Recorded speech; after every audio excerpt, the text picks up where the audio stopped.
Hey guys, welcome back to the channel. This is story about what if the Rinnegan, Byakugan, and the Sharingan are hailed as the three great Doujutsus in the land. Part 1. Before I start, please do support for more amazing content and comments for part 2.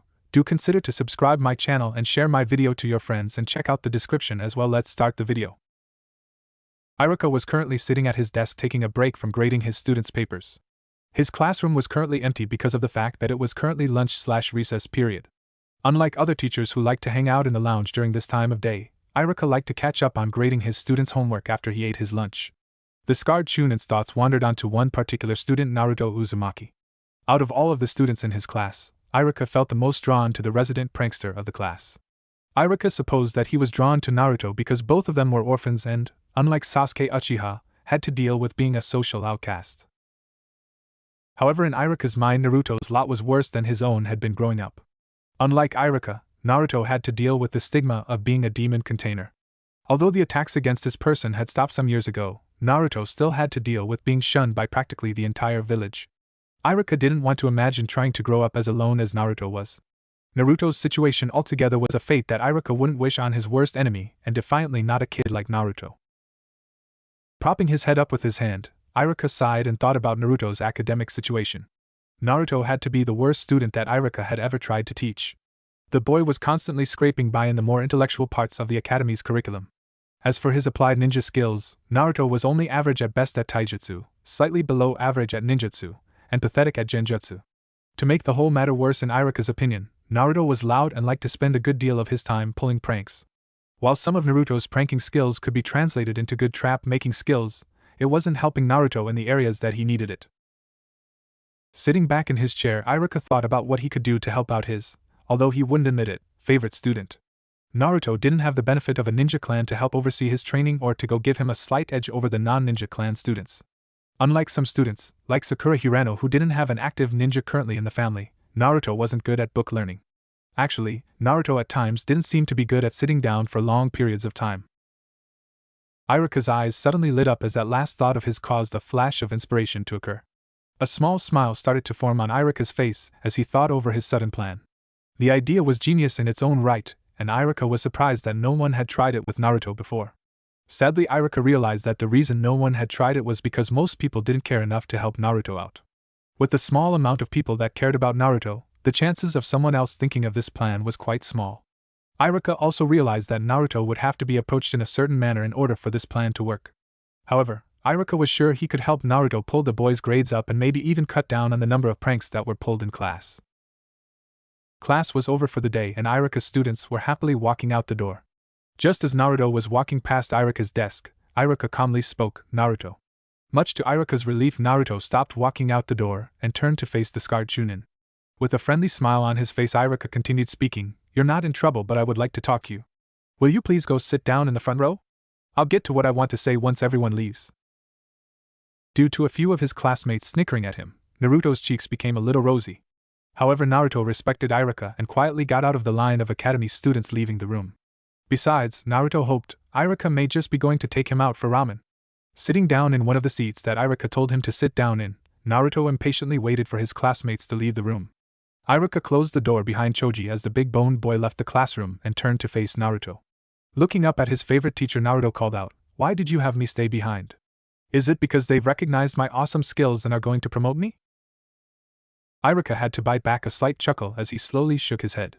"No, Naruto, you aren't going to be promoted to genin, although I am sure that you will be one soon enough next year when your class graduates."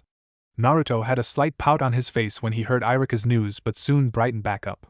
Walking over to Naruto, Iruka put his hands on the desk in front of Naruto and looked Naruto straight in the eye. Once he was sure that he had Naruto's full attention, Iruka continued to talk. "Naruto, I've been going over the work that you've done so far this year in class and I have mixed feelings about what I see."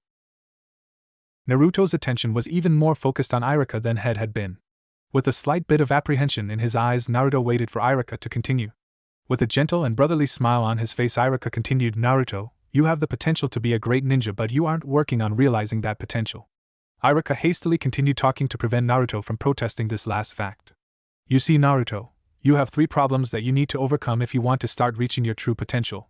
I've spent some time thinking about how you can overcome these problems, and I've come to a solution." Although he annoyed that he was being told he had faults, Naruto was listening to Iruka so that he could hear how to correct the mistakes. Getting off the desk, Iruka continued to talk in a friendly manner.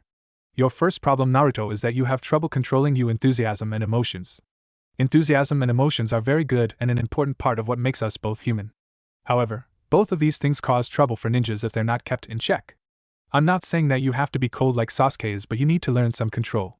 Your second problem is that you don't pay attention to things like you're supposed to. I know at times that what I teach is boring, but if you don't pay attention in class, how are you supposed to pay attention on a mission? During a mission, a single moment of inattention could spell disaster. Finally, Naruto, you have a great deal less control over your chakra compared to other students your age. Iruka stopped at this point in his speech to make sure that Naruto was paying attention to him. While he was currently frowning, Naruto was paying attention to Iruka. Happy that Naruto was paying attention, Iruka continued once again. As I've said earlier, I've come up with a way to help you on all of these accounts. I wouldn't have brought these things to your attention if I didn't want to help you improve. For the first two problems I've told you about, I recommend that you take up meditation in order to correct. For the first few days or weeks, this idea may seem boring and a waste of time to you. But I know that in the long run it will help you. As for your chakra control problem, I'm going to teach you some chakra control exercises. We normally don't teach these exercises at the academy because almost none of the students produce enough chakra to merit teaching these exercises. So Naruto, will you work with me to correct these problems you have? Naruto's mind was furiously working on what Iruka was telling him. A large part of Naruto was upset to hear that he had so many problems impeding his way to become Hokage. However, Naruto was grateful that Iruka cared enough about him to tell him about those problems. The fact that Iruka was willing to work with him to help him correct those problems made Naruto happy. With a smile on his face, Naruto cheerfully replied, "Don't worry, Iruka. I'll do what you tell me to and become a great ninja." 8 months after Iruka took Naruto under his wing for personal tutoring, the two of them could be found over at Iruka's house. Both teacher and student were sitting on Iruka's family room floor back to back in the lotus meditative position. It had taken a few weeks, but Iruka was able to get Naruto to take up meditation and stick with it. At first, the scarred Chunin had to resort to bribery in the form of teaching Naruto various and even the occasional D-rank jutsu. However, Naruto had eventually come to see the benefits that meditation had brought the young whiskered boy. No longer was Naruto the loud and brash young boy he was earlier in the year. While still very happy and joyful, Naruto now had an air of true confidence about him. He also no longer strove for everyone's recognition but only the approval of those people that truly mattered to him. Personally, Iruka was very proud at Naruto's accomplishments. The boy had through his own hard work managed to pull himself up from the dead last position to slightly above average in the class. No longer seeing cool and powerful jutsus as necessary to being a great ninja, Naruto had made great strides in mastering the jutsus that Iruka had taught him. During several of the in-class sparring sessions that took place throughout the year, Naruto repeatedly made it into the top 5 of the class. There were several very sore egos from some of the clan heirs when the dead last managed to defeat their attempts at a clan jutsu with only a basic and useless jutsu. The most memorable occasion of this in Iruka's mind was when Naruto was fighting against Kiba. Naruto escaped a particularly nasty attack of Kiba's by using the replacement technique with Sasuke. Sadly for Naruto and Kiba, neither of them could escape Sasuke's enraged fangirls. One thing, though, that had both fascinated and frustrated Iruka was the amount of chakra that Naruto had at his disposal. Even with hours of practice after school doing the water walking exercise, Naruto barely able to create one clone. This wouldn't be too bad if it wasn't for the fact that part of the requirements to become a genin was to be able to produce 2 clones. Not wanting Naruto to be held back due to circumstances beyond his control, Iruka went and had a private meeting with Sarutobi. The worried Chunin had carefully explained the situation to the aging Hokage and had listed the various lengths that he had gone to in order to help Naruto control his chakra. Sarutobi told Iruka not to worry about Naruto's little problem and that he would help find a way around that little problem. During the 8 months of private tutoring, Iruka and Naruto grew even closer together. There might not have been any indication of it in the classroom, but Iruka and Naruto had started to view each other like brothers. A part of this could be seen in that Naruto continued to want to meditate with Iruka and just hang out with him. These private meditation times together were something that Iruka always looked forward to and was more than happy to continue to do with Naruto. As he meditated, Iruka focused on the chakra in the room. Whereas his chakra was orderly and calm, Naruto's chakra was reasonably massive and bubbly. The boy's chakra seemed to be best described as a surface of an agitated body of water. Iruka was very impressed that Naruto had been able to get his chakra control down to this point. When the two of them had first started the mediation sessions, Naruto's chakra could at best be described as a raging bonfire. It was powerful but wild and uncontrolled. At first, Iruka had been worried that he would see traces of the Kyuubi's chakra bleeding off into Naruto's chakra. A part of Iruka had suspected that the Kyuubi might have been responsible for Naruto's lack of control and massive chakra supply. Luckily, in Iruka's opinion, that was not the case, and it was just that Naruto was naturally very powerful. Slowly, and much to Iruka's pleasure, Naruto's chakra calmed down and started to seem like a reasonably still pond. If Naruto could continue to hold his chakra in this state, it was conceivable that Naruto would finally be able to gain the control the boy needed in order to pass the Genin exam. True, Naruto would only have average control over his chakra compared to his fellow students. However, in real terms, that would grant Naruto the power of a high Chunin or low Jonin in terms of chakra supply. While still focusing on his own meditation, Iruka slowly counted the amount of time that Naruto was able to hold his chakra in that position. Iruka was getting ready to end his meditation session and suggest that he and Naruto head out of Teriyaki when Naruto did something that completely surprised Iruka. Naruto's chakra, which had a very vivid and deep blue color to it, suddenly shifted its color to a pale blue-white. This sudden shift in the color of Naruto's chakra completely shocked Iruka and caused him to fall out of his meditative state. Shaking his head to get over the shock, Iruka stood up and walked over to being in front of Naruto. Iruka leaned over and gently shook Naruto's shoulder. Naruto slowly responded to Iruka's shaking by grunting and opening his eyes. To Iruka's immense shock, Naruto's eyes had changed. The boy's normal sky blue eyes were now the same vivid orange that Naruto liked so much. On this orange background, in each eye, Naruto had what looked like 8 spokes of equal lengths joined together like a map compass or a star. These stars in Naruto's eyes were both imperial purple in color. Iruka was completely shocked that Naruto had what seemed to be a bloodline. All Naruto's big brother could think was that Naruto needed to know what had happened to him, and that the Hokage needed to be informed about this development. Sarutobi was calmly sitting in his seat in his office smoking his pipe while looking at the confused Naruto and Iruka sitting across from him. The old Hokage took a deep breath, removed his pipe from his mouth, and exhaled a puff of smoke. Putting down his pipe, Sarutobi looked Naruto in the eyes, which still had their bloodline activated, and smiled. Naruto, Sarutobi began to speak, I knew that eventually I would have to have this conversation with you. I just wasn't expecting to have it with you at such a young age. As is plainly obvious, the Uzumaki clan does have a bloodline. The name of your bloodline is the Rinnegan, otherwise known as the Chaos Star Eye. Naruto, I know that you have repeatedly asked me to tell you about your family, and I am truly sorry for not telling you about your parents. You see, both of your parents were powerful ninjas and wonderful people. Sadly, they both had some powerful enemies, so your father, before he died, asked me to keep your heritage a secret until you've met certain conditions. According to your father's wishes, I can't tell you right now about his side of your family. However, I am permitted to tell you about your mother's family because it is from her that you get your bloodline. Both Iruka and Naruto grew more interested in what Sarutobi was saying when he mentioned that he was allowed to talk about Naruto's mother. Without bothering to stop talking, Sarutobi continued, Your mother Naruto was Kushina Uzumaki. Kushina came to Konoha when she was 14 years old from the destroyed village hidden among the whirlpools seeking sanctuary. I granted her sanctuary, and she quickly rose in the ranks to become one of the better jonins in Konoha's employment. You and your mother are so alike, Naruto, in how you look at and handle the world. Both of your cheerful attitudes are very refreshing to those who have to deal with the harsh world that is a ninja's lot in life. Sadly, she died during the Kyuubi attack due to a combination of a complicated pregnancy and a severe lack of medical personnel and supplies because of the attack. Don't be upset, Naruto. I was told that the nurse who was with Kushina as she died happily and was proud that you were born. Sarutobi took a second to just smile at Naruto, and then the old ninja reached into his desk and pulled out a thick hardback book. After setting the book down in front of Naruto, Sarutobi continued to speak. Although your mother showed me her doujutsu several times and told me its name, she didn't talk about it and what it did. She said that such things like a bloodline limit were merely tools and deserved no more notice than a kunai or a sword. While she didn't like the attention that bloodlines have in Konoha, she did understand the need for information on the bloodlines to be kept secure. Kushina gave me this book when she and her husband found out that she was pregnant with you. I was instructed to hand this book over to you if either of your parents lived and when you activated your bloodline or you found out about your heritage. Naruto looked down at the table and focused on the cover of the book. There were 3 words written on the cover in purple letters and descending order: Uzumaki, Clan, and Codex. In between Uzumaki and Clan was the spiral shape that Naruto had been told was his clan emblem. A drawing of the Rinnegan was between the words Clan and Codex.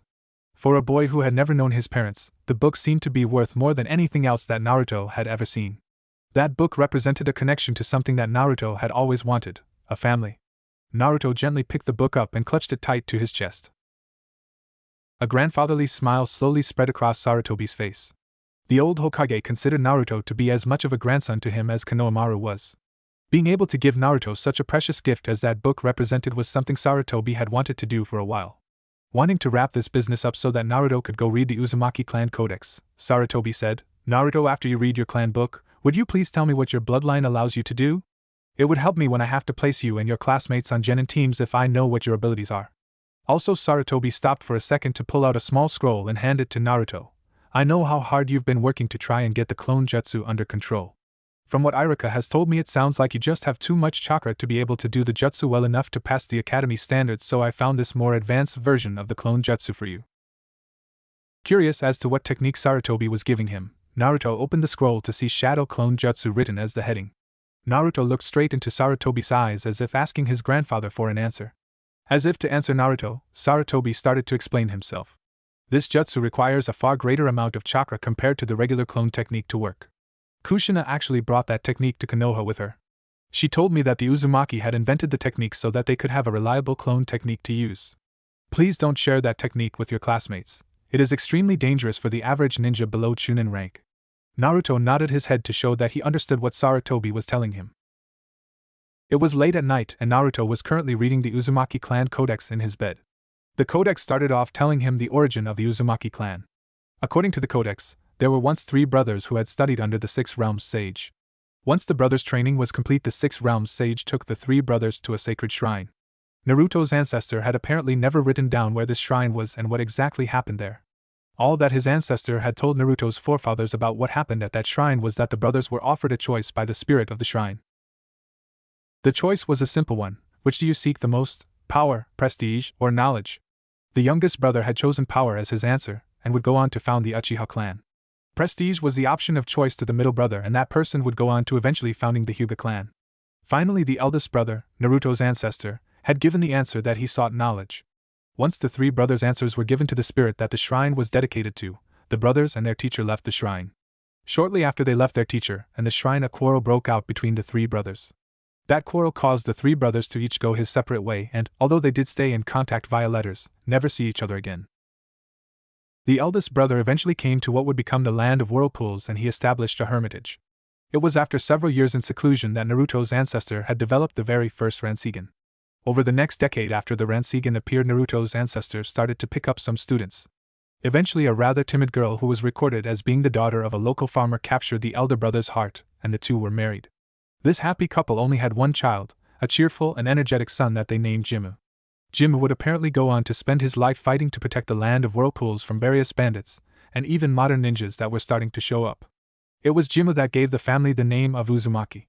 According to the family tree in the book, Jimmu Uzumaki was Naruto's great-great-great-great-grandfather. After the family history, the Uzumaki clan codex went on to explain the Rinnegan in great detail. Naruto's ancestors divided the Rinnegan's abilities into 2 categories: youngling's abilities and parental abilities. This distinction, Naruto read, was because there was a major change that occurred to a Rinnegan bearer when the bearer first sired a child. While both sets of eyes looked exactly the same, a parental Rinnegan had expanded abilities that the younglings couldn't access. Besides the sharpening of the eyesight, the Rinnegan had 2 main abilities. The first ability was that with the Rinnegan a person could remotely look at something, even things that behind the user, or in a building. It wasn't like the Hyuga's all-seeing Byakugan, as the Rinnegan only allowed you to see what was going on as if you were physically in the spot you were remotely looking from. Secondly, and in Naruto's opinion even more impressively, a person with the Rinnegan could actually look into the future. This wasn't like the Sharingan, which only allow a person to make very accurate guesses from what could be seen, but actual prescience abilities. As cool as the ability to actually look into the future was in Naruto's opinion, it wasn't without some troubles. First off, there was the fact that the Rinnegan could only see up to a minute into the future. It was biologically impossible for the eye to see even a second further into the future. The next, and really the biggest, trouble with the Rinnegan was that when he was looking into the future, he wouldn't be able to see what was going on now. True, Naruto could choose how far into the future he could view or simply choose not to use that particular ability of the Rinnegan. However, Naruto didn't want to cut off such a major part of his bloodline. Luckily for Naruto, the Uzumaki clan codex listed several mental exercises that would allow him to use the Rinnegan's prescience abilities in a fight without getting confused. Curious as to what a parental Rinnegan was capable of doing, Naruto turned the page. According to the codex, a parental Rinnegan gained the ability to use 3 very powerful jutsus. Genesis was a jutsu that allowed the caster to create, awaken, or enhance a bloodline in a person as long as it wasn't another Rinnegan bearer. Golgotha allowed a person to transfer chakra from one person or group to another person or group. This technique was useful in battle because its caster could drain his opponent's chakra dry and give the chakra to an ally without even touching the person. Finally, there was the dreaded Megiddo, a technique that could completely destroy the chakra system and or the bloodline of a person that was targeted by the jutsu without actually killing the person. Naruto felt a pain in his heart as he read the techniques that would have been available to his mother had she survived. With jutsus like those three, she would have been able to stop the villagers from attacking him. Golgotha and Megiddo could have been used to stop those rioting villagers from attacking, while Genesis would have commanded such respect that no one wanting a bloodline would dare to hassle him. As soon as those thoughts entered Naruto's mind, he quickly stomped on them. He could see why his mother had been very quiet about her bloodline. If Kushina had revealed the Uzumaki bloodline, she would have been either feared or respected only for the Rinnegan. Naruto figured that even if the villagers knew of the Rinnegan, they still wouldn't respect him. They might possibly respect his clan name like they did with Sasuke, but they wouldn't respect him as an individual. While that situation might be wonderful for Sasuke, Naruto knew that it wasn't for him. He wanted to be recognized for his own person and not just because of who he might be descended from. Right then and there Naruto vowed not blab about the Rinnegan, but only use it during training or when he was on a mission that needed it to be used. Letting out a small yawn, Naruto figured that it was time for him to go to bed. Naruto opened up the drawer of his nightstand and reverently put the Uzumaki clan codex in the empty drawer. After closing the door, Naruto turned off the light and put his head to his pillow. He would, after all, need a good night's rest so that he could be at his best tomorrow morning. Graduation was coming up in 2 months and Naruto figured that he would need all available time to train that he could. Iruka and Naruto were currently sitting in Iruka's kitchen, both having a cup of tea. When Naruto had come to class that morning, he had been quieter and more subdued than the boy usually was. Since he had spent so much time with Naruto, it wasn't hard for Iruka to figure out that Naruto's attitude change was because of the boy finding out about the Uzumaki clan.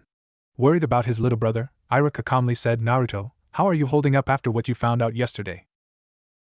Naruto let out a small sigh before he smiled and said, "I'm doing reasonably well, Iruka.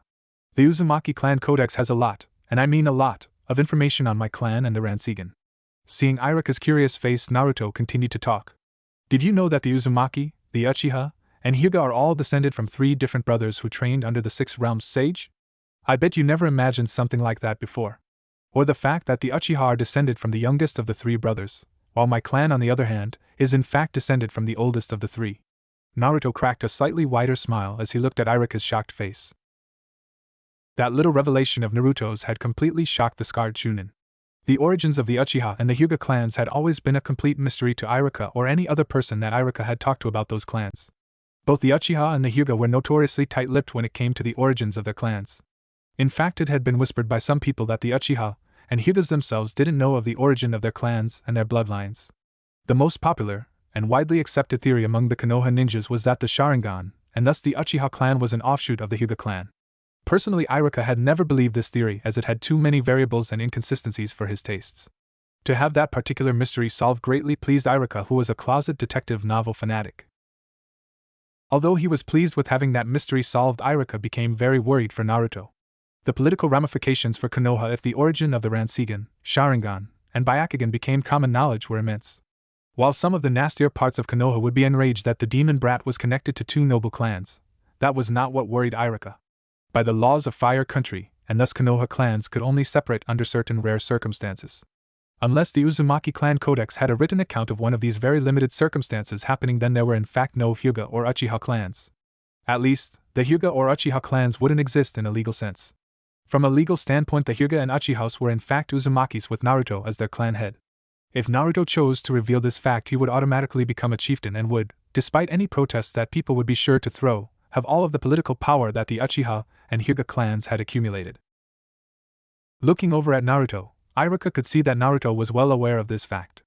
If this had been the Naruto of a year ago, Iruka was sure that the boy would have been yelling this fact out as loud as he could. However, for Iruka's peace of mind, Naruto had greatly matured since the 2 of them had started to have their private lessons. The Naruto sitting calmly in front of Iruka was able to accept what the facts he had revealed meant and their potential consequences if they ever got widespread. Given Naruto's dislike for Sasuke and how a majority of the Hyuga clan acted, Iruka was sure that Kakashi would sooner step into a gay bar with Guy than Naruto would admit in his connection to those 2 clans in public. A small part of Iruka was however disappointed that Naruto wouldn't likely admit of his real position. Irika would have done a year's worth of D-ranked missions without pay just to see the looks on Hayashi's face when the old stiff was told that he wasn't in fact a clan leader but had to obey Naruto. Brushing that amusing thought away from his mind, Irika locked eyes with Naruto and said, "So Naruto, what does the Rinnegan do? Given the powers that the Byakugan and the Sharingan hold, I'm sure that the Rinnegan is nothing to laugh at. If there is anything that I can do to help you train in your bloodline's abilities, I would be glad to help." Figuring that if anyone besides Grandpa Sarutobi to know what the Rinnegan could, it would be Irika, Naruto started to explain it. At first Irika was a bit confused at the remote viewing capacity of the Rinnegan. Naruto then explained that it was supposed to be somewhat similar to a ventriloquist throwing their voice, except in this case Naruto was throwing his eyesight. Privately, after the remote viewing abilities were explained to him, Irika thought that the Rinnegan was better for spying purposes than either of its brother Doujutsus. While the remote viewing ability amazing to Irika, he had been completely shocked when Naruto revealed the Rinnegan's ability to actually see into the future. For a second Irika thought that Naruto was pulling his leg. After all, how could someone see the future when their own actions would have an effect on what they were seeing? Naruto explained that from what he had read, the Rinnegan actually saw all of the possible futures, and that it was this constant exponential growth of possible futures that had created the biological limit of 60 seconds on how far into the future could be seen. The Uzumaki clan codex had gone on, or so Naruto told Irika, to state that there were unique changes in the part of the Uzumaki brain where the senses were processed. These unique adaptations were what allowed the Uzumaki to locate the true path of the future and would automatically adjust the path of the future that was seen as conditions changed. Once the explanations were over, the two almost brothers sat in silence for a few minutes. The silence was ended when Naruto looked up from his tea and said in a somber tone, "Irika, when I die, destroy my eyes." Seeing the shocked and horrified look on Irika's face, Naruto continued, "Listen to me, bro, the Rinnegan can't be used by a non-Uzumaki. This isn't a matter of pride, it's a biological fact. In the history of the Uzumaki clan there were 3 attempts to transplant the Rinnegan from a fallen clan member to a non-clan member who deemed worthy of our bloodline. Each and every attempt ended with poor recipient going mad and quickly dying afterwards of severe brain hemorrhaging. After the 3rd attempt it was declared that no more attempts were to ever be made. Only a fellow blood Uzumaki can receive a transplanted Rinnegan without suffering ill effects. Please Irika, you and I know what would happen if I die without heirs." Irika thought long and hard over Naruto's grim request. As much as Irika didn't want to admit it, he knew exactly what Konoha's council would do if Naruto died. They would promptly order Naruto's eyes to be removed from his cooling corpse and immediately given to deserving ninjas. The greedy members on the council had tried to do the same thing immediately after the Uchiha massacre. Most of the ninja, including Kakashi to the surprise of some non-shinobi, of Konoha had been completely disgusted with the proposal. They all, although they would never admit it to the civilians, had offered thanks to the kami that Itachi had coated his blades with a special chemical that sped up the decay rate in his fellow Uchiha's eyes so that the eyes were useless. It was one thing to study a corpse to learn what medications were used on it or even what techniques the person favored, but it was an entirely different thing to use a corpse as spare parts. Finally Irika came to a decision. He would honor and fulfill his little brother's wish if it ever came to that. It would, after all, be the best Irika could do to help make Naruto's passing into the next world as comforting as such a thing ever possibly happened to the boy. Naruto was the kind of person who never wanted to hurt someone if he didn't have to, and the thought that he could potentially hurt 2 innocent people after death must not have sat well with the boy. Taking Naruto's hand into his, Irika firmly said, "Have no fear, Naruto. If that even ever comes up, I will destroy your eyes." As Irika expected, Naruto cheered up immensely once he had made the promise to the boy. Wanting to completely erase the somber air that was hanging around in the room, Irika said, "Let's go out and train, Naruto. You need to learn how to use the Rinnegan after all." Tenten was currently taking an early morning walk through the wooded outskirts of Konoha. Her team had completed yet another C-ranked mission a few days ago, and had been given some downtime by Sarutobi. Normally during her downtime Tenten would get to spend hours playing her favorite game of try and skewer the green guy clone. Sadly Lee was stuck at home sick with the flu. Usually when she didn't have Lee around to help train with, Tenten could count of Niji being around to train with. However, Tenten's luck failed her again today because Niji had to stay home to take care of some private clan matter. Since she didn't have any training partners, Tenten had decided to just relax and take a walk for an hour or so. As Tenten was enjoying the comforting sounds of the forest, she faintly heard the sound of a fight going on. Curious as to what was going on, Tenten followed the sounds of the fight. Her ears led Tenten straight to the edge of a small meadow, and Tenten was surprised at what she saw happening in that field. Right there in the field was Irika, her old teacher, and a blonde boy that she couldn't quiet place sparing. While the spar was happening in front of her, Tenten was reminded of what Guy had once said regarding Irika. Her annoyingly lovable Jonin sensei had told Teen Guy once that Irika was generalist specialist. It had taken some work, but Tenten had been able to get Guy to explain that oxymoron. Guy had been trying to tell them that Irika, even though he was only a chunin, was able to defeat the average jonin because of the fact that he had well-rounded skills. Apparently a lot of jonin in Konoha respected Irika because of the fact that the man had made a point to not specialize in one or two fields, but to equally increase all of his ninja abilities. If Tenten had been surprised to hear that about her friendly old teacher, she was astonished to see the proof of it happening right in front of her. As Irika fought against his currently unknown to her opponent, Tenten could see that all of that praise was very much deserved. Her aunt and uncle had at one time mentioned that Irika had been handpicked by the Hokage himself to be an academy teacher. Given how he handled his class when she was at the academy, and the skill that Irika was showing here, Tenten could believe that rumor. Irika's taijutsu form and abilities weren't as good as Guy's, but Irika easily mixed up his physical attacks with weapons use and a good helping of ninjutsu. Unlike other chunin that Tenten had been able to watch sparing, Irika seemed to stick to only C, D, and even E rank jutsus. At first Tenten thought that Irika was limiting himself because of the fact that his partner could only be a genin at most. However, as she watched the spar progress, Tenten quickly discarded that idea. Whoever Irika's opponent was, it was obvious to Tenten that he was good. The unknown blonde seemed to know exactly what Irika was going to do before her old teacher did something. Irika's opponent used a strange taijutsu style that could best be described in Tenten's mind as the strength and ferociousness of the iron fist mixed in with the flexibility and grace of the gentle fist. Overall, it was a very good show for Tenten, as she liked how both teacher and student were using a great variety of moves, most of them relatively low-level jutsus, and using them in extremely creative ways. Although she was a weapons specialist, Tenten had tried not to over-specialize and go after one or two flashy techniques like most genin nowadays seem to like to do. Suddenly, to Tenten's surprise, Irika suddenly called out, "Alright, Naruto. You're defiantly able to handle fighting at 10 seconds. I want you to go up to 12 seconds now and come at me with everything you've got." This statement of Irika's greatly confused Tenten. What on earth did Irika mean that his opponent, Naruto, she silently corrected herself now having a name for the boy, was able to handle fighting at 10 seconds? Irika and Naruto's spar suddenly became even more confusing to Tenten as she observed that Naruto suddenly wasn't performing like he was earlier in the fight. Well, the boy's skill was still there, but it seemed that his timing and reflexes had been thrown off. Completely confused by this, Tenten quietly slipped away to go tell Guy about this. Hopefully, Tenten was praying, Guy would be able to explain what she had just seen without ranting too much about the power of youth. 40 minutes after Tenten left the meadow, Irika and Naruto, neither of whom knew that their private training time had been observed, were sitting down on a log sharing a bottle of water. Irika had been taking Naruto to this out-of-the-way meadow as often as he could for the past month to help Naruto train with the Rinnegan. Sarutobi himself had actually recommended this area as it was well out of the usual paths of people who went into the forest. Neither Irika nor Naruto complained about the location, as was perfect for Irika to help Naruto. Specifically, Irika was helping Naruto learn how to use what the two had privately dubbed the seer sight aspect of the Rinnegan. Naruto was more than able to train himself in his apartment on how to look into the future or to use the remote viewing abilities of the Rinnegan. However, just seeing the future was not enough to ensure Naruto's control of the Rinnegan, especially in a combat situation where due to the increased number of variables it was harder to see further into the future. In the quiet of his apartment, Naruto could look out his window and gaze a full minute into the future, but when Naruto used the prescience abilities of the Rinnegan to watch a spar, he could barely see 20 seconds into the future. One time a week ago, Irika took Naruto over to observe two Chunin teams practicing in a mock battle. After the Chunin's practice was over, Naruto had privately told Irika that he had only been able to see 5 seconds into the future during the fight. At first, Irika had been confused at the decreasing time in Naruto's sight that Naruto was describing. Irika could easily grasp the fact that in each instance that the reduction in Naruto's sight was caused by the increasing amount of variables that Naruto's Rinnegan had to observe. It was confusing Irika was the fact that the Rinnegan had that 60-second ceiling maximum. 60 seconds on the battlefield held infinitely more variables than 60 seconds spent peacefully at home. So why was it that if you could see 60 seconds into the future on the battlefield you couldn't beyond 60 seconds while at home?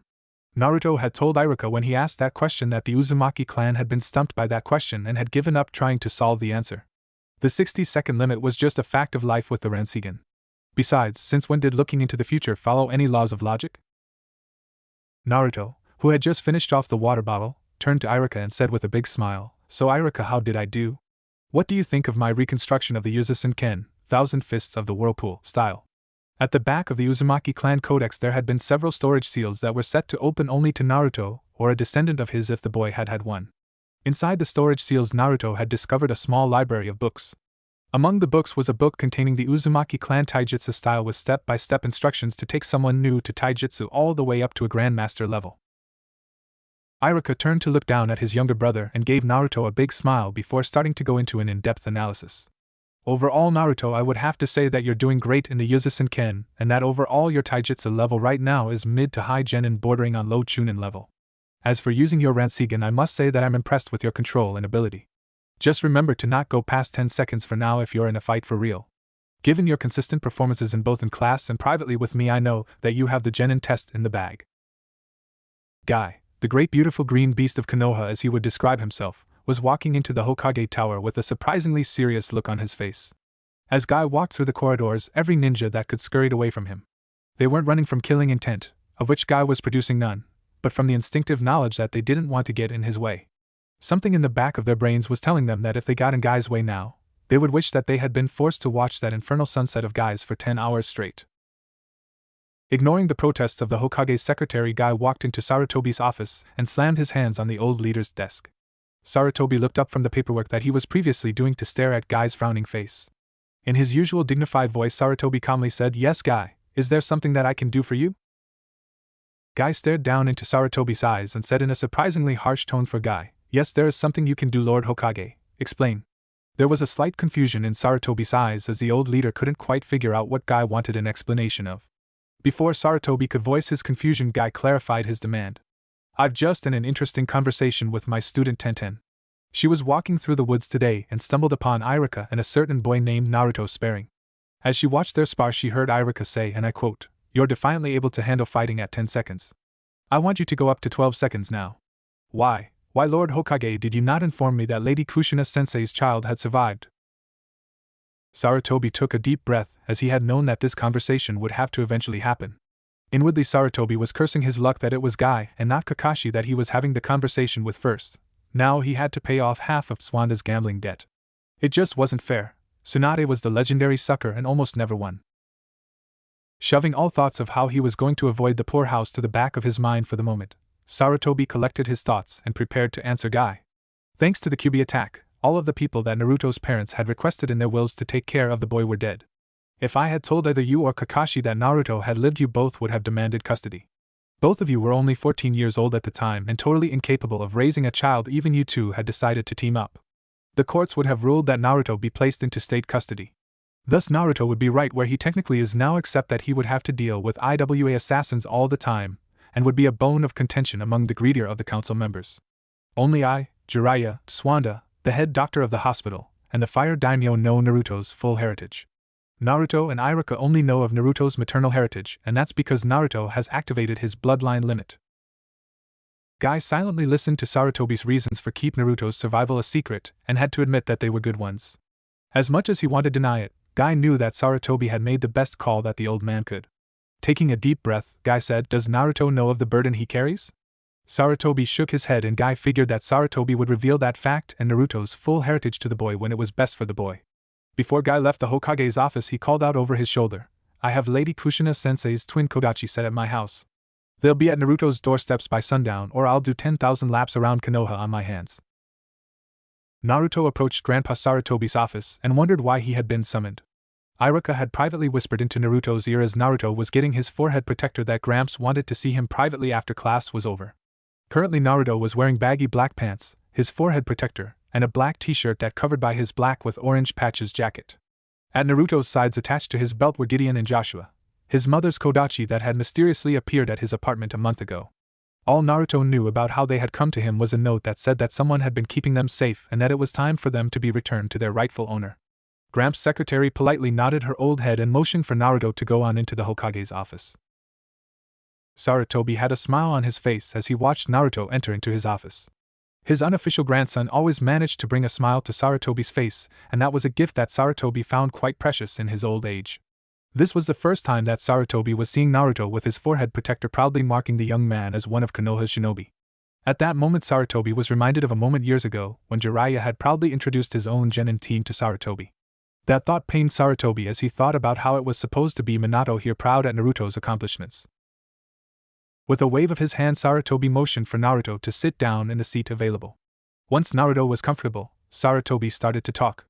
"I can't tell you how proud your parents would have been to have seen you as you currently are, Naruto.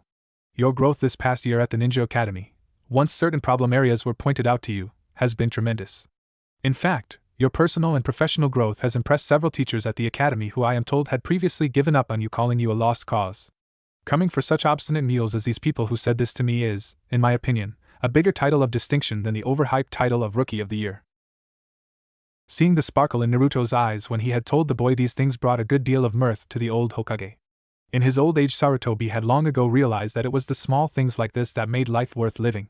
He felt terrible for what he was about to tell Naruto, but Sarutobi knew that Naruto needed to know about this fact. Better by far for the boy to learn about this secret from a friendly person now than later in a worse situation from someone who might have a grudge against Naruto. Taking a deep breath, Sarutobi felt a sad smile cross his lips and he looked into Naruto's eyes and began to speak. Naruto, there is something that I need to talk to you about. Sadly, this isn't something joyful like telling you about your mother was or tell you who your father was will be. You see, Naruto, things didn't go exactly like we teach in school with regards to the defeat of the Kyuubi. While it is true that the Yondaime did defeat the Kyuubi, it wasn't as clear-cut a victory as things are portrayed. The Yondaime didn't kill the demon, but rather locked Kyuubi away forever at the cost of the Yondaime's soul. To make sure that the Kyuubi's soul could never escape from the seal he had locked the demon in, the Yondaime was forced to seal the demon into your body shortly after you were born. Never think for a moment, Naruto, that you are the demon you keep locked away. Despite what some ignorant criminals might try to claim, you are your own person and the son of two people who were very dear to me. It has been my eternal shame that there are a lot of people in Konoha who are hostile towards you solely for what you have been forced to carry. The Yondaime, as his final wish, had requested that people respect you as the hero who continuously keeps the Kyuubi from harming us. Your generation does not know about the part you have played in their safety because I wanted you to grow up as normal you possibly could. Naruto sat where he was in silence for a moment as he thought about what he had just been told. For a second, Naruto had been shocked and angered that the Yondaime had done this to him. However, Naruto's mental training allowed him to see that the Yondaime had done what was necessary to save the village and that for some reason the Yondaime had picked him to carry the Kyuubi. Letting out a small sigh, Naruto shook his head before he said, "Thank you for telling me this, Grandpa Sarutobi. I guess that explains the emergence of my second bloodline." At this point, Sarutobi was completely shocked at what he had just heard Naruto say. Second bloodline? How was such a thing possible? Looking wide-eyed at Naruto, Sarutobi said, "Naruto, what are you talking about? People can't have two bloodlines, it's impossible. Every attempt in Konoha's medical history of trying to join two bloodlines together has always resulted in a stillborn, or a child who died after only a few years of agony."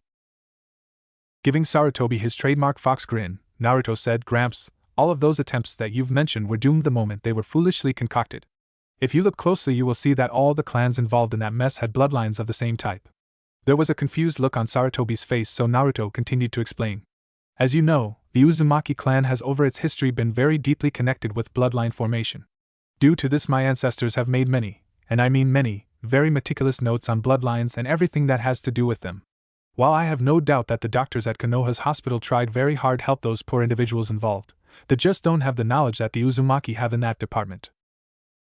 My ancestors long ago broke bloodlines up into 3 distinct classifications: body bloodlines, chakra bloodlines, and finally sense bloodlines.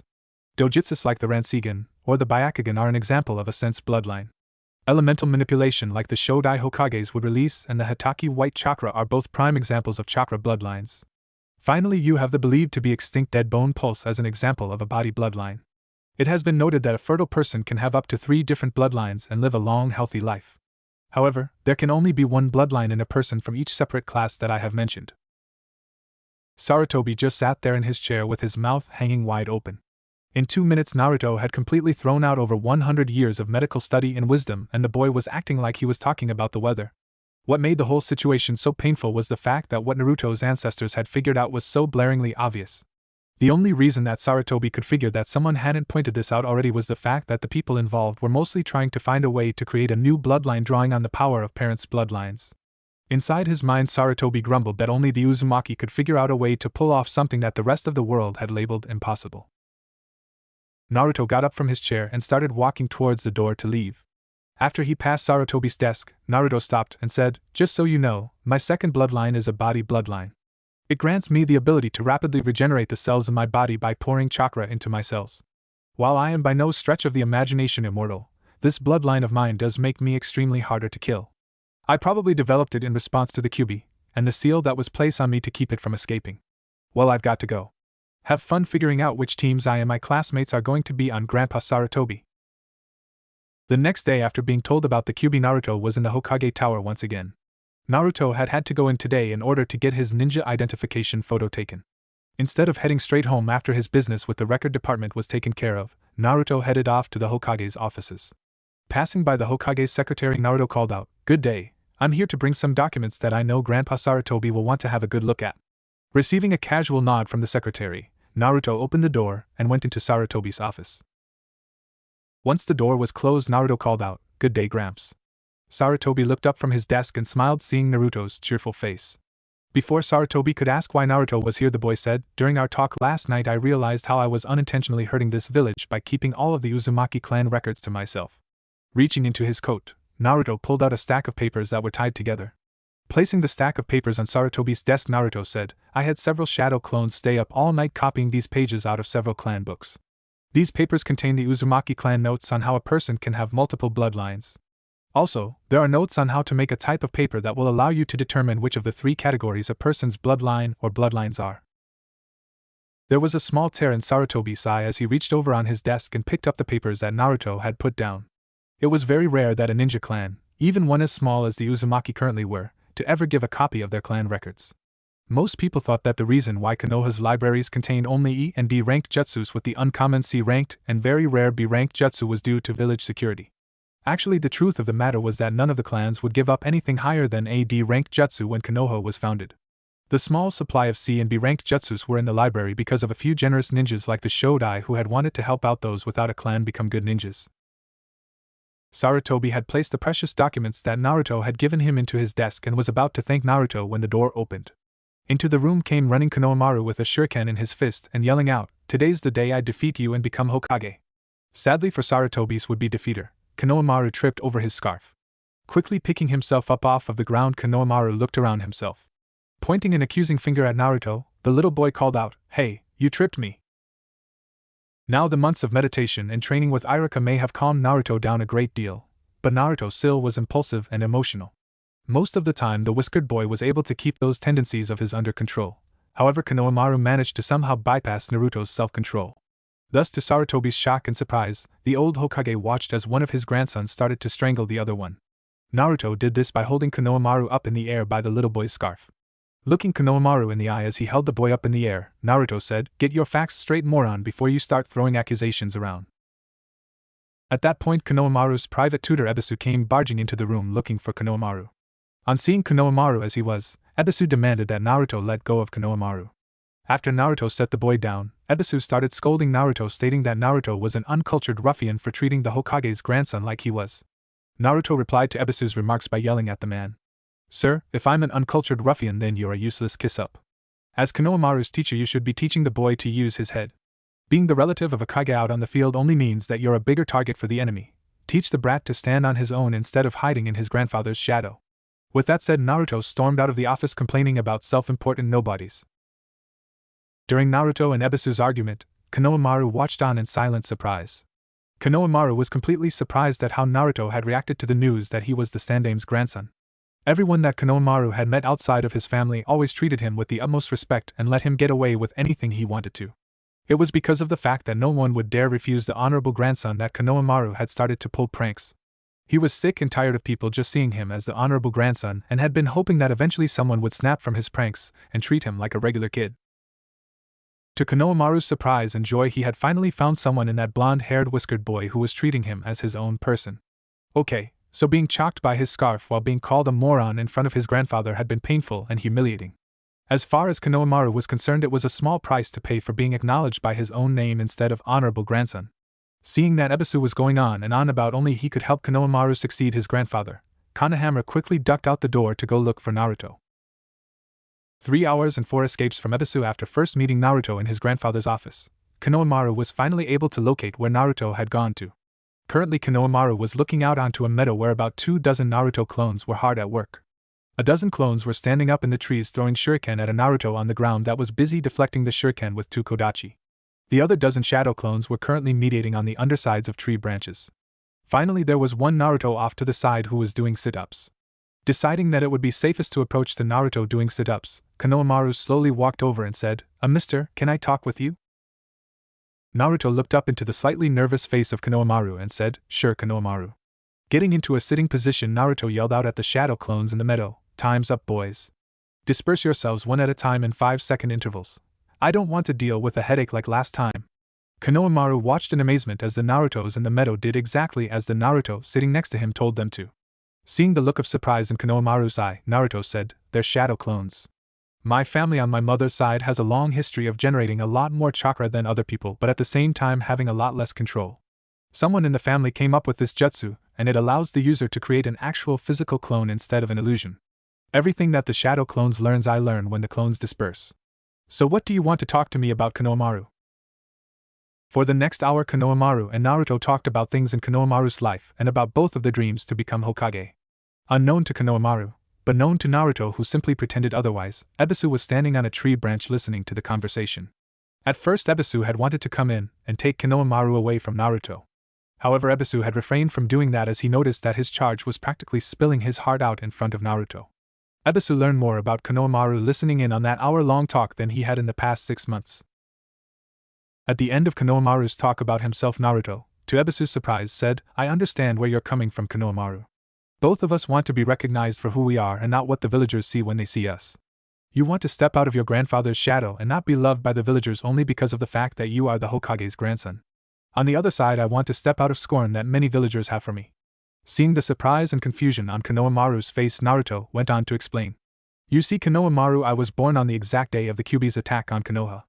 Because of that fact and my whisker-like birthmarks, I seem to constantly remind people of all those that they lost on that day. Trying to cope with the immense pain that they were dealing with, most of the people in the village directed their feelings on the attack towards me." Konohamaru was completely shocked that such a thing could happen and asked Naruto how he was able to deal with it all. With a smile on his face, Naruto said, "I deal with it one day at a time. Luckily, most people have been able to cool down over the years since the attack. Also, through it all, I was able to find several people who saw past the villagers' anger and saw me for who I was. Your grandfather, who I also consider to be like a grandfather to me, the man at the ramen stand along with his daughter, and finally my old teacher Irika, who I think of like a big brother, all helped me deal with the pressure." Inwardly, Ebisu was quite impressed with Naruto's little speech. The boy had managed to rather skillfully explain his situation to Konohamaru without revealing the secret about the Kyuubi's defeat. Actually, when Ebisu thought about it, Naruto's little cover story was a very solid one and made a note to tell the Lord Hokage about it so that it could be disseminated throughout the ninja ranks. Soon enough after Ebisu had heard that conversation, he made up his mind. Turning around, Ebisu quietly left the two boys alone. Konohamaru was in good enough hands for now, and it seemed like this conversation was doing the little boy a lot of good. It would be best for things in the long run if he not disturbed the conversation that was going on behind him. 1 month after the genin graduations, every boy and girl who had passed the academy's exam was heading back to the academy. Today was the day that the graduates would be told what teams they were going to be placed in. Naruto walked into his former classroom and sat down in his old seat. The only thing about Naruto's outfit that had changed since he talked to Sarutobi about the Kyuubi a month ago was the fact that Naruto had a pair of dark sunglasses on his face.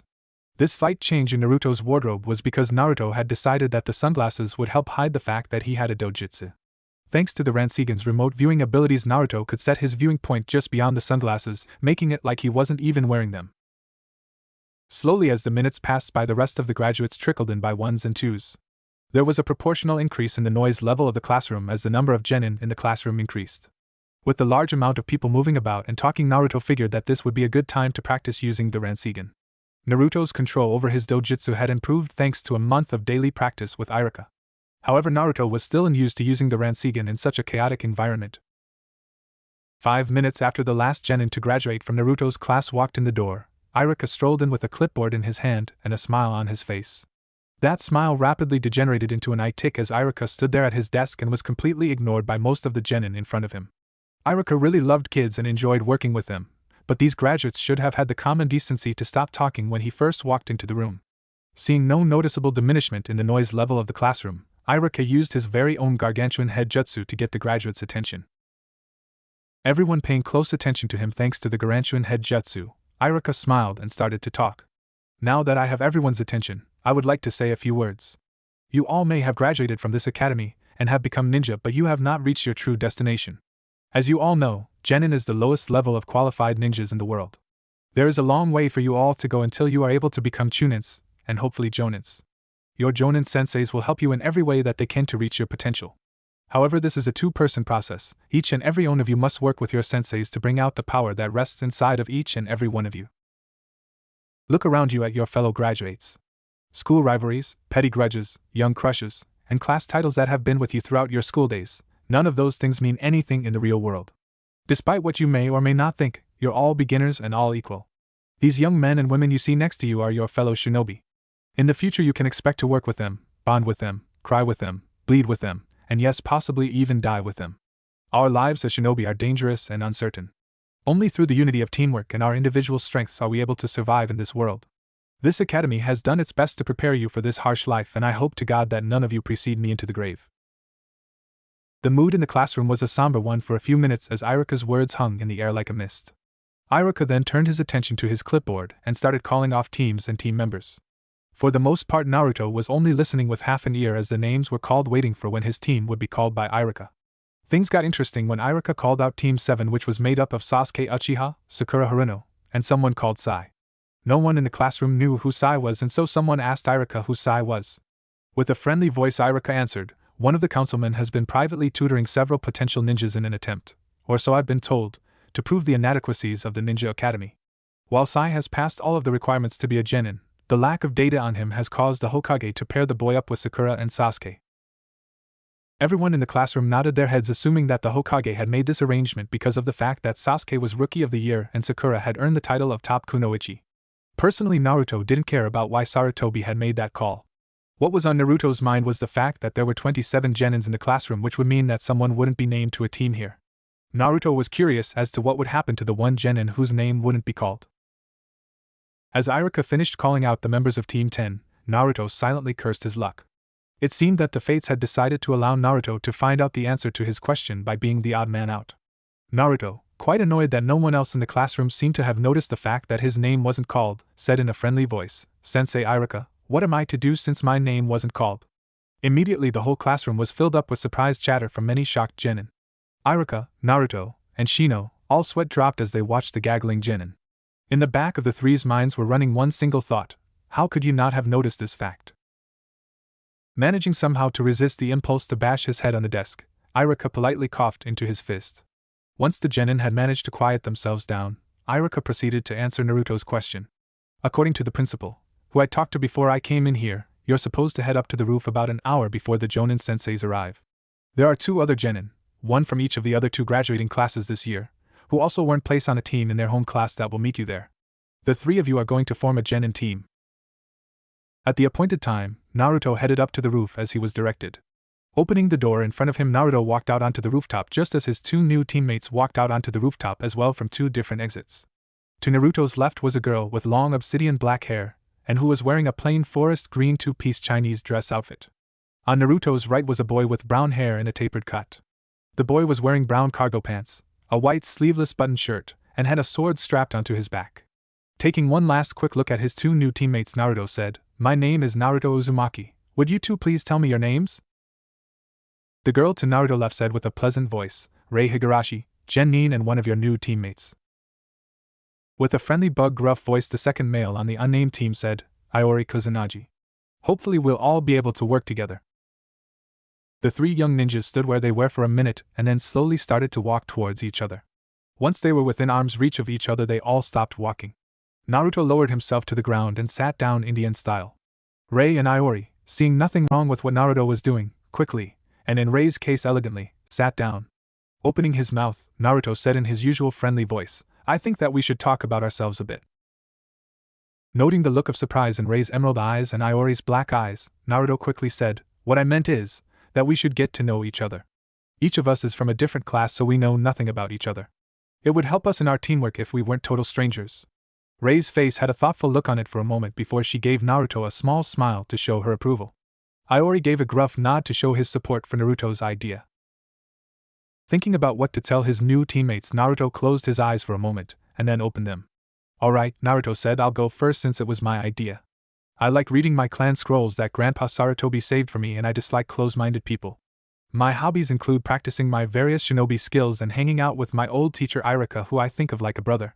For the future, my goals are to become a Sannin by some point during Grandpa Sarutobi's successor's reign. After that, I hope to be in a position to reach my ultimate goal of becoming Hokage when the Godain decides to retire." Rei decided to speak next after Naruto was done talking. "Allow me to go next. I like landscape paintings and the quiet countryside. On the other hand, I dislike most of the kunoichi that have been graduating these past few years because of their frivolous and naive mindset. My hobbies include studying sealing techniques with my grandfather and meditation.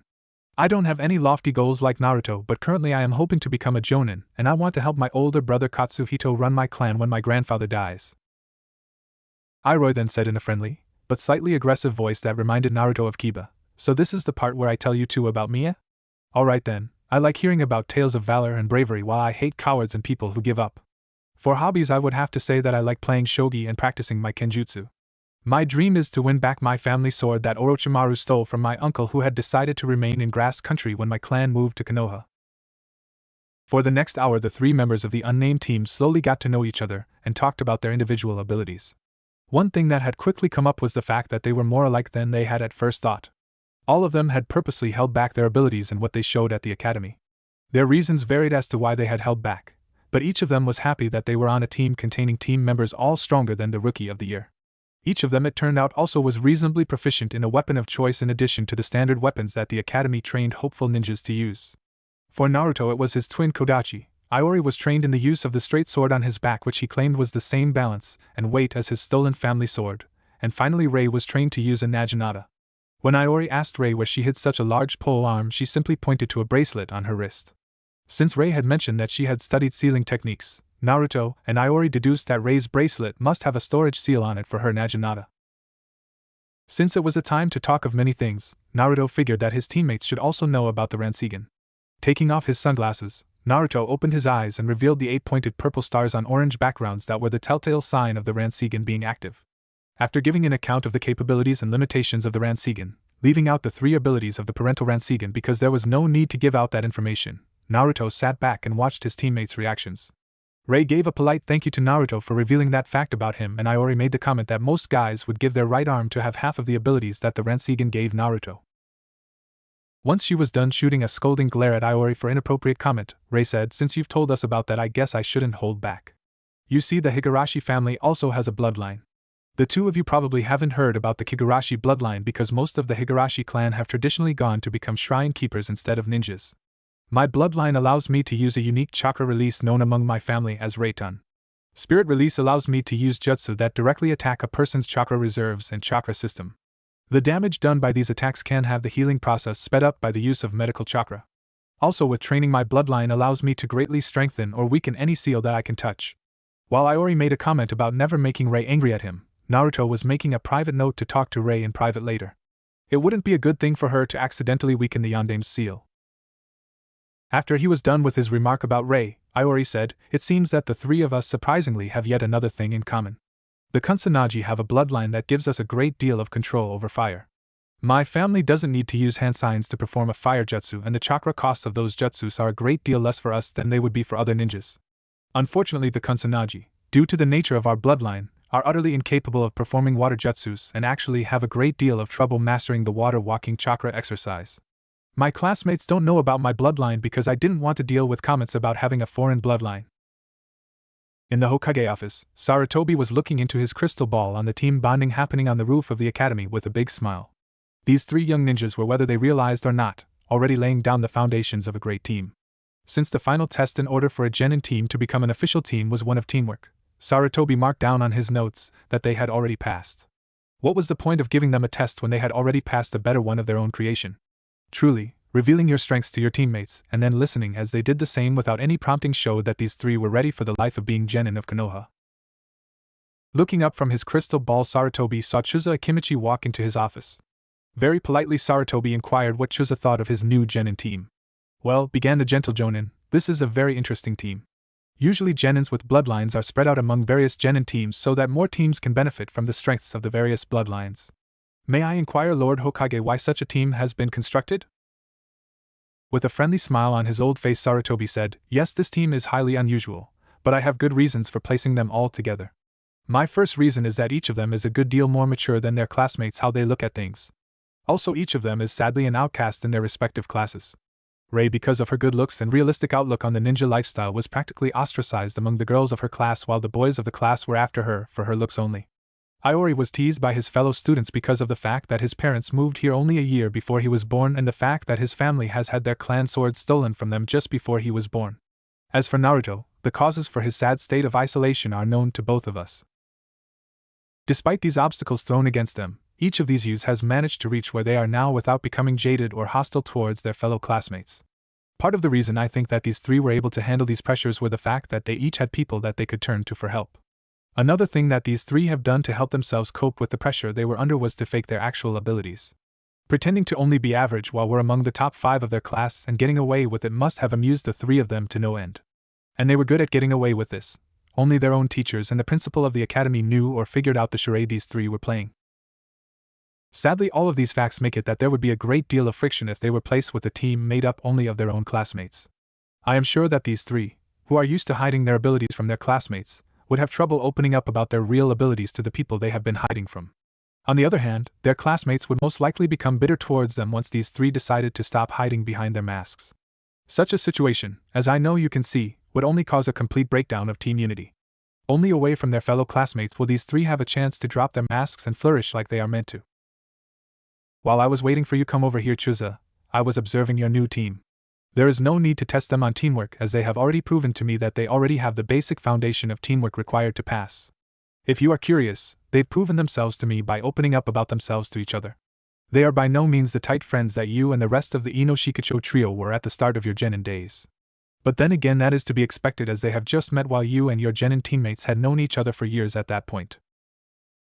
Chuza nodded his head, fully understanding Sarutobi's motives for this move, and was personally very touched that the Hokage would entrust a team with such potential in him. When he had signed up to be a Jonin sensei, Chuza had been expecting to receive only an average team. It wasn't that he was a weak Jonin, on the contrary, he was one of top-level Jonins. Rather, Chuza's mediocre expectations were because of the fact that his deeds were tied up mostly with the Ino Shikacho trio. While the trio's deeds were quite well known, it wasn't the awe-inspiring performance of the Sannin. Also wasn't the individual fame that the Sannin had managed to accumulate even as that team had worked together. With a happy grin on his face, Chuza said, "Don't worry, Lord Hokage, I will make sure that these three become the best that they can be." Rei Higurashi was currently walking home from the Ninja Academy with her thoughts constantly going back to her first team meeting. One thing that Rei was very pleased about was the fact that her teammates didn't seem to be the hormonal idiots that she had had to deal with for the past 2 years. When Rei had first reported to her old classroom for her team placement, Rei had resigned herself to having to put up with the antics of 2 of her admirers. Hearing that she would be placed on a team composed of genin from other classes had filled her with a good deal of hope. Since the various classes in the academy tended to be isolated from each other, there was almost no chance of her 2 teammates being in her fan club.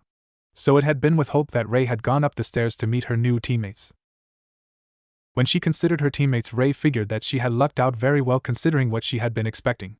Naruto was rather friendly, and seemed to have a sort of cheerful air about him that Rei found refreshing. Iori was gruff and his attitude reminded Rei of a bear, friendly if left alone or shown respect but nasty if angered. To Rei's surprise, she had found that she was able to open up a little bit and be herself with those 2 boys. Actually, when Rei thought about how Naruto and Iori acted compared to her classmates, it would be easier to describe the 2 as young men instead of boys. Whatever the case, Rei had found out in that hour talk that the 3 of them had that Naruto and Iori were 2 people that she could trust to have at her back, and that was enough for now in that department. Finding out that Chuza Akimichi was her new sensei had been a bit of a surprise for Rei, but yet again it was a pleasant surprise. The Akimichi were one of several clans in Konoha that her grandfather had spoken very highly of to her. Rei knew that this was because the Akimichi were one of the few clans to regularly come to the shrine that the Higurashi family tended in order to offer offerings of thanks to the kami. Unlike several other clans, the Hyuga and the almost destroyed Uchiha quickly came to Rei's mind. The Akimichi were a very humble in nature clan and were known among the shrine tenders for their habit of offering prayers for those ninjas that had departed without exception, even if the ninja was an enemy. While Rei had a general respect for the Akimichi as a whole, she had been curious as to how Chuza was as an individual. Chuza was rather friendly and had sat down to talk with them all. The man's simple speech to the team showed Rei that Chuza would be a good sensei for them. "Hello you guys and lady, I'm Chuza Akimichi and I will be your sensei from here on out. If you ever have a question on something or need some help, I am right here for you. It doesn't matter if the thing you need help on is ninja related or something from your personal lives. I'll be there to help you just the same. Should I not be able to help you for any reason in whatever you need, I will do my best to either find out what you need to know or find someone who can help you." Once Chuza had said his introduction, he had gone on to outline what Team Chuza would be doing for the first 2 weeks. For the first week the team would be doing nothing but drills and training. Chusa had stated very emphatically that jumping into doing missions, even if they were as harmless and boring as D-rank missions were, without any training and working with each other was a big mistake. He had then gone on to say that D-rank missions didn't really teach team building like a lot of jonin seemed to subscribe to. Most D-rank missions, Chusa told them, were basically chores, and that just because you can do a chore together doesn't mean you're able to work together out on the field where it all counts. The second week would still have a lot of drills and team building exercises, but Team Chusa would start to do missions. As Rei approached the gate to the shrine her family lived at, she stopped and thought about what had happened at the very end of the team meeting. When Chusa had dismissed the team, Rei had found Naruto following her down the halls of the academy. She had immediately turned to face Naruto and demanded to know why he was following her. Afraid that she might have been wrong about him, Rei was ready to summon her Naginata for use in the 1000 Years of Pain Jutsu if Naruto was trying to get a date. Rei was surprised that Naruto did not in fact try to get a date from her but had come to talk on an issue that he had felt he should bring to her attention. Naruto then went on to say that there was a seal that had been placed on him a long time ago, and he wanted to notify her about it. Rei, who enjoyed studying seals of all shapes and sizes, had asked if she could see the seal that Naruto was talking about. Surprisingly, Naruto had refused to show her the seal or mention what the seal was for. When Rei had asked Naruto why he had informed her about the seal and yet at the same time was so closed-mouthed about it, Naruto had replied, "I told you about the seal to make sure that you don't ever weaken it." Naruto's voice when he had told her this was extremely serious, and his eyes were like cold sentries warning her off. Seeing that, whatever the seal was for, the seal's integrity was of great concern for Naruto, Rei quickly vowed that she would never do anything to knowingly weaken the seal. The relief and gratitude that Naruto showed her after she had made that promise worried Rei. What kind of seal and what could it be doing that made Naruto so worried about it ever weakening? Although Rei would never tell anyone about the conversation she had had with Naruto, Rei had to admit that her curiosity was piqued. Rei knew that this seal of Naruto's was a private matter and that she shouldn't go trying to get the information on it out of Naruto. But Rei also knew that her curiosity, once piqued, made her want to figure out what this seal of Naruto's could be about. Her respect for individual privacy and desire to know what was going on warred within Rei. Eventually Rei found a compromise that she could live with, which was her spending her free time looking through the family archives on seals. After all, there was a good chance of her either finding records about an instance similar to how Naruto reacted, of which Rei personally doubted, or her finding something else to pique her interest. If in the off chance Rei did find some record that would unravel this mystery for her, she could use the information to help Naruto. Walking into the back door of the family house/bakery, Iori gave a gruff but friendly hello. Iori then walked into the massive kitchen and quickly grabbed one of the small rolls that his mother always set aside for the family. Although the Kusanagi clan had been reasonably well off back in the Land of Grass, the clan had lost a good deal of its wealth when his parents fled from the Land of Grass. From what Iori had managed to get out of his parents, his great-grandfather had tried to take over the hidden village of the Land of Grass. Knowing that the clan could very well be destroyed by that madness, Iori's grandfather had instructed Iori's then newly-wed parents to flee to another country. His grandfather had called the situation very well because the bulk of the Kusanagi clan had been killed when Grass retaliated against Iori's great-grandfather. The few Kusanagi in Grass who had survived that massacre were killed off less than a year later by Orochimaru, who had desired the legendary family sword. Neither of Iori's parents had been sad when they had received word that the Grass had slaughtered 90% of the Kusanagi clan. As his father Kenma had explained to Iori and his twin little brothers, those clansmen who had been killed were egotistical and had come to the false belief that the Kusanagi had the right to rule. All who had believed that the Kusanagi were inherently better than their fellow men had all come to pay the price for their hubris. Their names had been blotted out of the family tree and were by Kenma's decree as head of the clan to never be considered part of the clan again. On the other hand, Iori's parents had been absolutely devastated when they had received the news that the rest of the family had been killed by Orochimaru. From what Iori had been told, his clansmen in Grass when Orochimaru had attacked were mostly just a few elders along with the little kids that were spared as a reward for the 4 Kusanagi ninjas who had faithfully stood by Grass during the Kusanagi coup attempt. According to reports sent over by a sad Grass emissary, Orochimaru had ruthlessly killed everyone from the oldest elder to the little cousin that was apparently only 10 days older than Iori was. What had made it even harder on Iori's parents was the fact that half the kills had been done with the Kusanagi family sword itself after Orochimaru claimed the blade. When Iori had finally gotten his parents to explain it all to him 3 years ago, he had felt his pride in his parents rise immensely. Both of them had managed to deal with blows like that and still managed to smile and keep going. Currently his father was a well-respected member of an ANBU squad, while his mother had actually given up the life of a kunoichi so that she could raise him and his little brothers. Half of Iori's skills as a ninja had been taught to him by his mother when she had a chance to help teach Iori and his little brothers. One thing though that had always surprised Iori about his parents though was the fact that both of them had vowed never to go after Orochimaru to try and reclaim the family blade. When one of the twins had asked why, Iori's parents had explained that they weren't worthy of carrying the family blade and that only Iori, the twins, and any of their descendants deserved the right to wield the family sword. Finishing off the roll that he had been munching on, Iori turned his head towards the large oven that his mother used to bake the various breads and rolls to sell. Looking at the large oven, Iori's eyes was drawn as they usually were to the flames at the bottom of the oven. The flames were all connected and seemingly perfectly smooth, like a single solid block of red that was placed at the bottom of the oven. This was the true power of the Kusanagi bloodline, complete mastery and manipulation of fire. Outsiders mostly just seemed to think that the Kusanagi bloodline was simply an extremely strong affinity to fire with minor chakra cost reductions thrown in. Over the years, the Kusanagi had had to use this incorrect explanation when relating their bloodline to others outside the clan who wouldn't understand.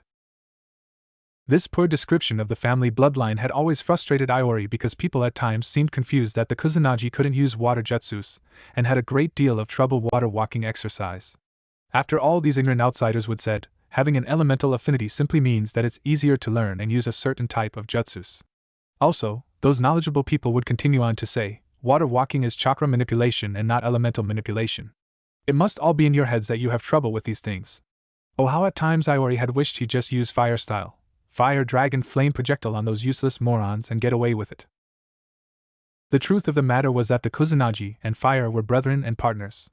At least that's how the Kusanagi had found to best describe their bloodline among themselves.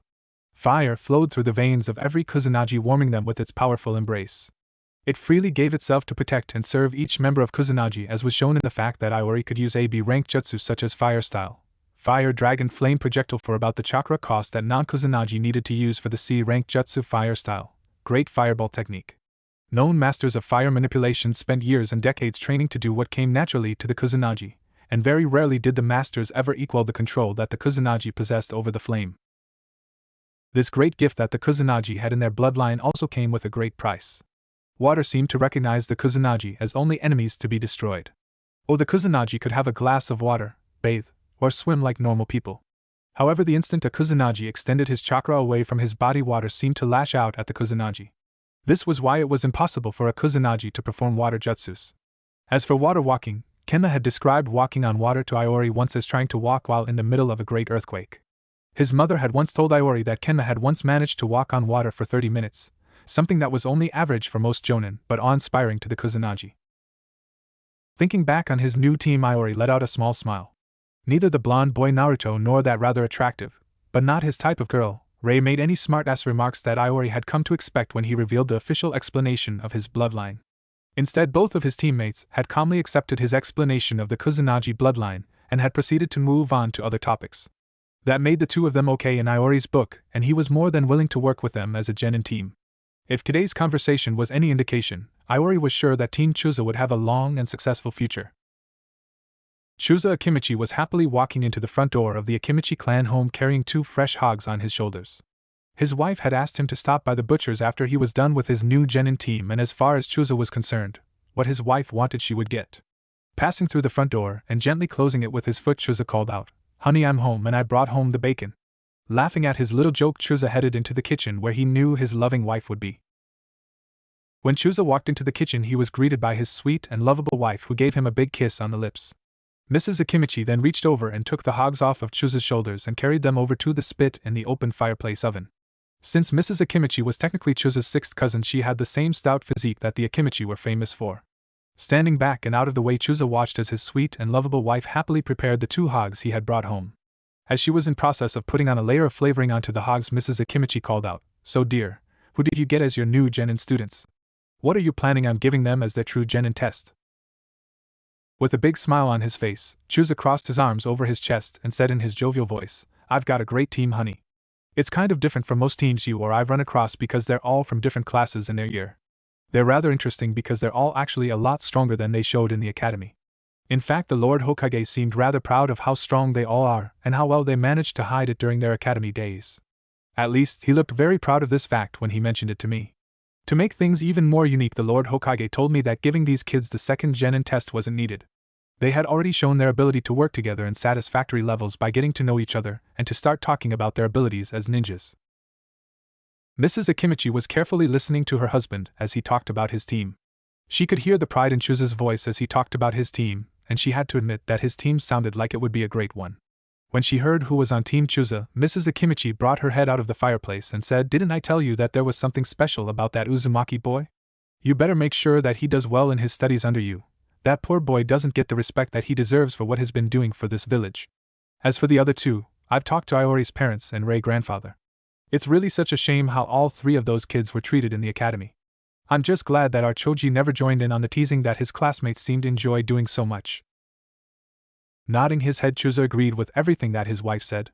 Chuza, like all Akimichi, never liked judgmental people who teased or shunned other people. This trait came from the fact that the Akimichi tended to get teased a lot as children due to their build. The fact that all three of his new students had been teased and made into virtual outcasts had really burned Chuza. Once he knew that little fact, Chuza had become even more determined to help out his new students and show them acceptance and respect.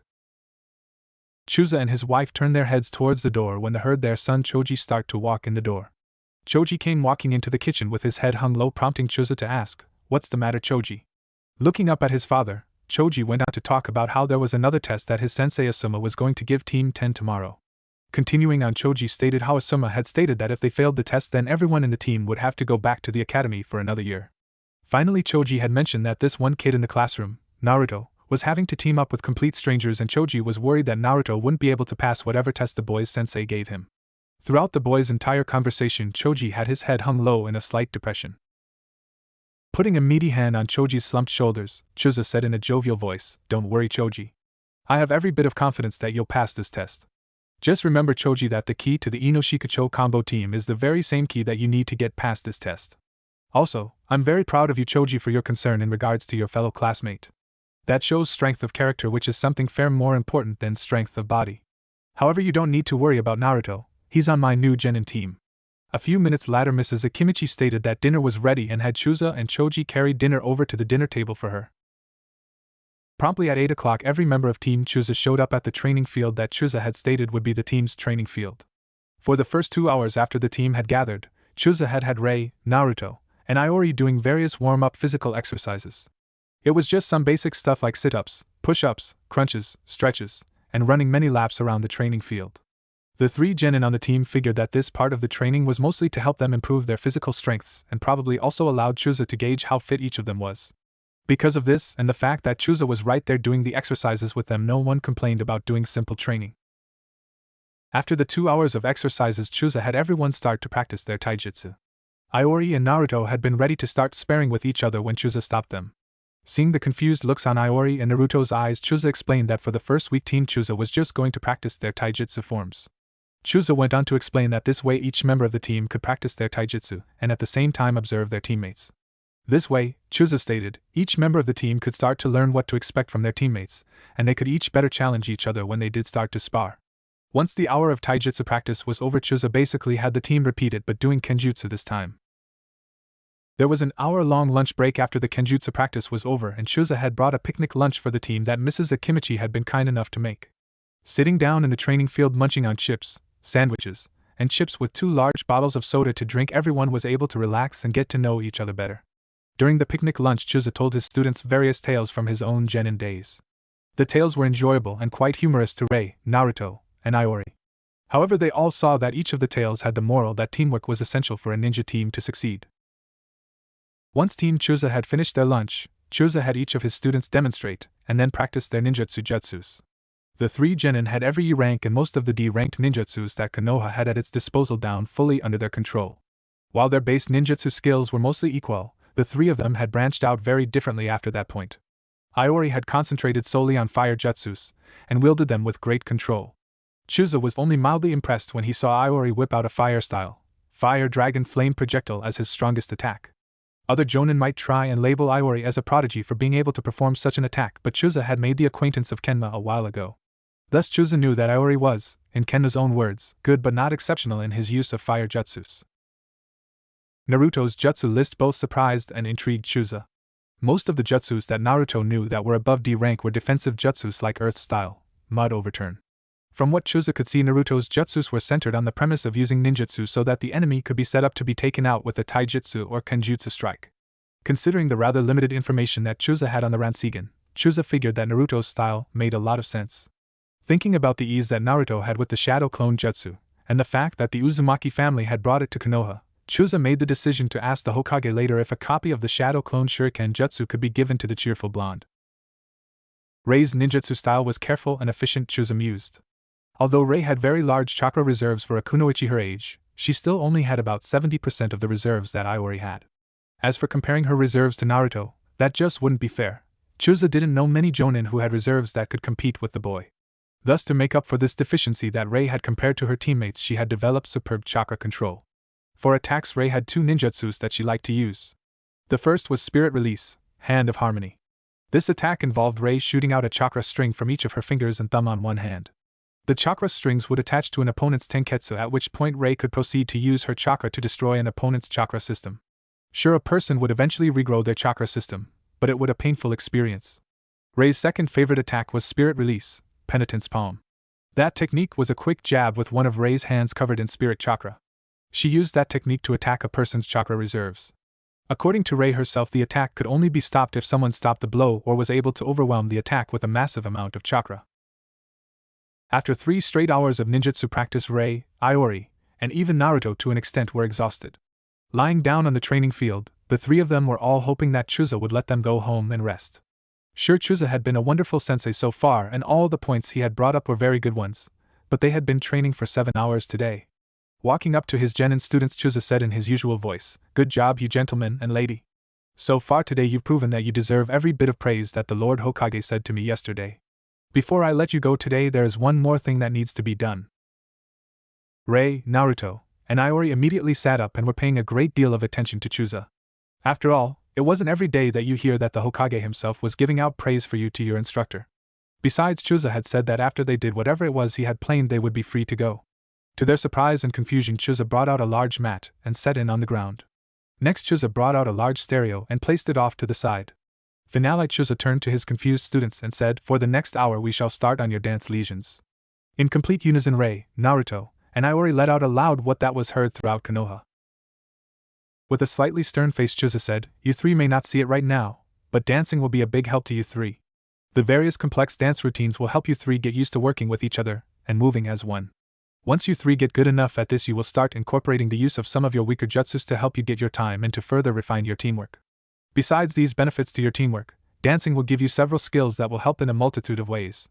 For instance, should you three be called to do an infiltration mission, you three could pose as a troupe of dancers. Such a disguise is useful as entertainers often are in places where they can observe defenses or who the enemy is in contact with." It was obvious to Chusa that, although they were accepting his reasons for this move, that Rei, Naruto, and Iori didn't want to start on their dance lessons. Personally, Chusa didn't blame them because he and the rest of the Ino Shikacho trio had been utterly confused when their sensei had brought this same thing up. Remembering the trick that his own Jonin sensei had used at first to get the dance lessons going before Chusa and his teammates had come to accept the benefits of their dance lesion, Chusa decided to use it on his own genin students. Pulling out a microphone from behind his back, Chusa said, "Here's the deal. You three shall dance or I shall sing. Trust me, you don't want to hear me sing. In fact, I've been banned from ever performing at a karaoke bar." Chusa had to hold back a chuckle as Rei, Iori, and Naruto quickly scrambled over to the dancing mat that he had laid out earlier. Once the three of them were on the mat, Chusa showed them the dance steps that they would be working on in this session. The dance itself was a relatively simple one, but it did require the three of them to get their timing right or they would smack into each other. After the three genin had had a chance to look at the dance steps, Chusa took the diagram away and hit the play button on the stereo. For the next 2 hours, Chusa had to watch as his 3 students proceeded to butcher the dance that he had given them. It was painful and hilarious at the same time to Chusa to watch the 3 try and dance. Painful because Chusa had become an expert on dances and the expert in him was writhing in agony over the 3's horrible performance. The hilariousness of the situation came from Chusa remembering back to his first day of training when he and the rest of the Ino Shikacho trio had proceeded to demolish the dance mat. Once the 2 hours were up, Chusa told his students that they had made noticeable improvements, which they really had, and told them that Team Chusa would be following this training pattern for the whole week and any day that they didn't take a mission. Team Chusa was currently walking into missions office of the Hokage Tower. It had been almost a month since Chusa had started letting the team go on missions, and he was quite impressed with his 3 students. Their teamwork had improved tremendously along with them improving on their individual skills. All of them still had a lot to learn and the 3 of them knew. Personally, Chusa estimated that each of his team members could go against an average Chunin having better than even odds of whining. From what Chusa had seen and heard around Konoha, Rei, Iori, and Naruto had the best teamwork of their entire year. This little piece of news gave Chusa a smug grin, as he had heard many Jonin complaining about their team's lack of teamwork compared to what those Jonin had been expecting at this point in their training. Focusing back to the matter at hand, Chusa turned to the Chunin sitting down at the desk and said, "Team Chusa reporting for mission assignment. As Jonin Sensei of Team Chusa, I am officially requesting AC rank mission for my team." Iori, Rei, and Naruto all raised an eyebrow when they heard Chusa make the request. While they might have been immensely displeased at having to do the D-ranked missions, none of them had suspected that Chusa would actually request a C-rank mission yet. Naruto had actually invited Rei and Iori over to his house for dinner a while back, and the three of them talked about the missions. Considering what they had been told of the pecking order for missions, they figured that they shouldn't even bother to ask Chusa for a C-rank mission for at least another month or two. They figured that they could handle a C rank, but that they wouldn't have a chance for one until the time they had agreed upon. Looking up at Chusa, the Chunin behind the desk said in a typical bureaucratic paper pusher voice, "Hold on a moment. You're the first Genin team from this year's batch to make an official request for a C rank mission." Team Chusa then watched as the Chunin behind the desk ducked under the desk and from the sounds of things was rummaging about looking from something. Putting a vanilla folder on the table, the Chunin said, "So sorry about this, but regulations to require me to check your team portfolio before I can hand you the mission. This is due to the fact that your team has been together for less than 6 weeks. It's an insurance thing, really. Make sure that Jonin senseis can't bring unready Genin out into the field for whatever the reason." Flipping open the folder in front of him, the Chunin at the desk started looking at the contents of the folder and making quiet affirmative sounds. Closing the folder and putting it away, the Chunin said, "Everything seems to check out, so it looks like I can give you a C rank mission." Picking up a clipboard, the unknown Chunin said, "Alright then, here's a mission for you, Team Chusa. I've got one of the major partners in a medium-sized trading company out in the customer's lounge. Apparently this man has a son in Hosen, a medium-sized town about 2 miles from the Tea Country/Fire Country border on the Fire Country side, who's getting married in 3 weeks.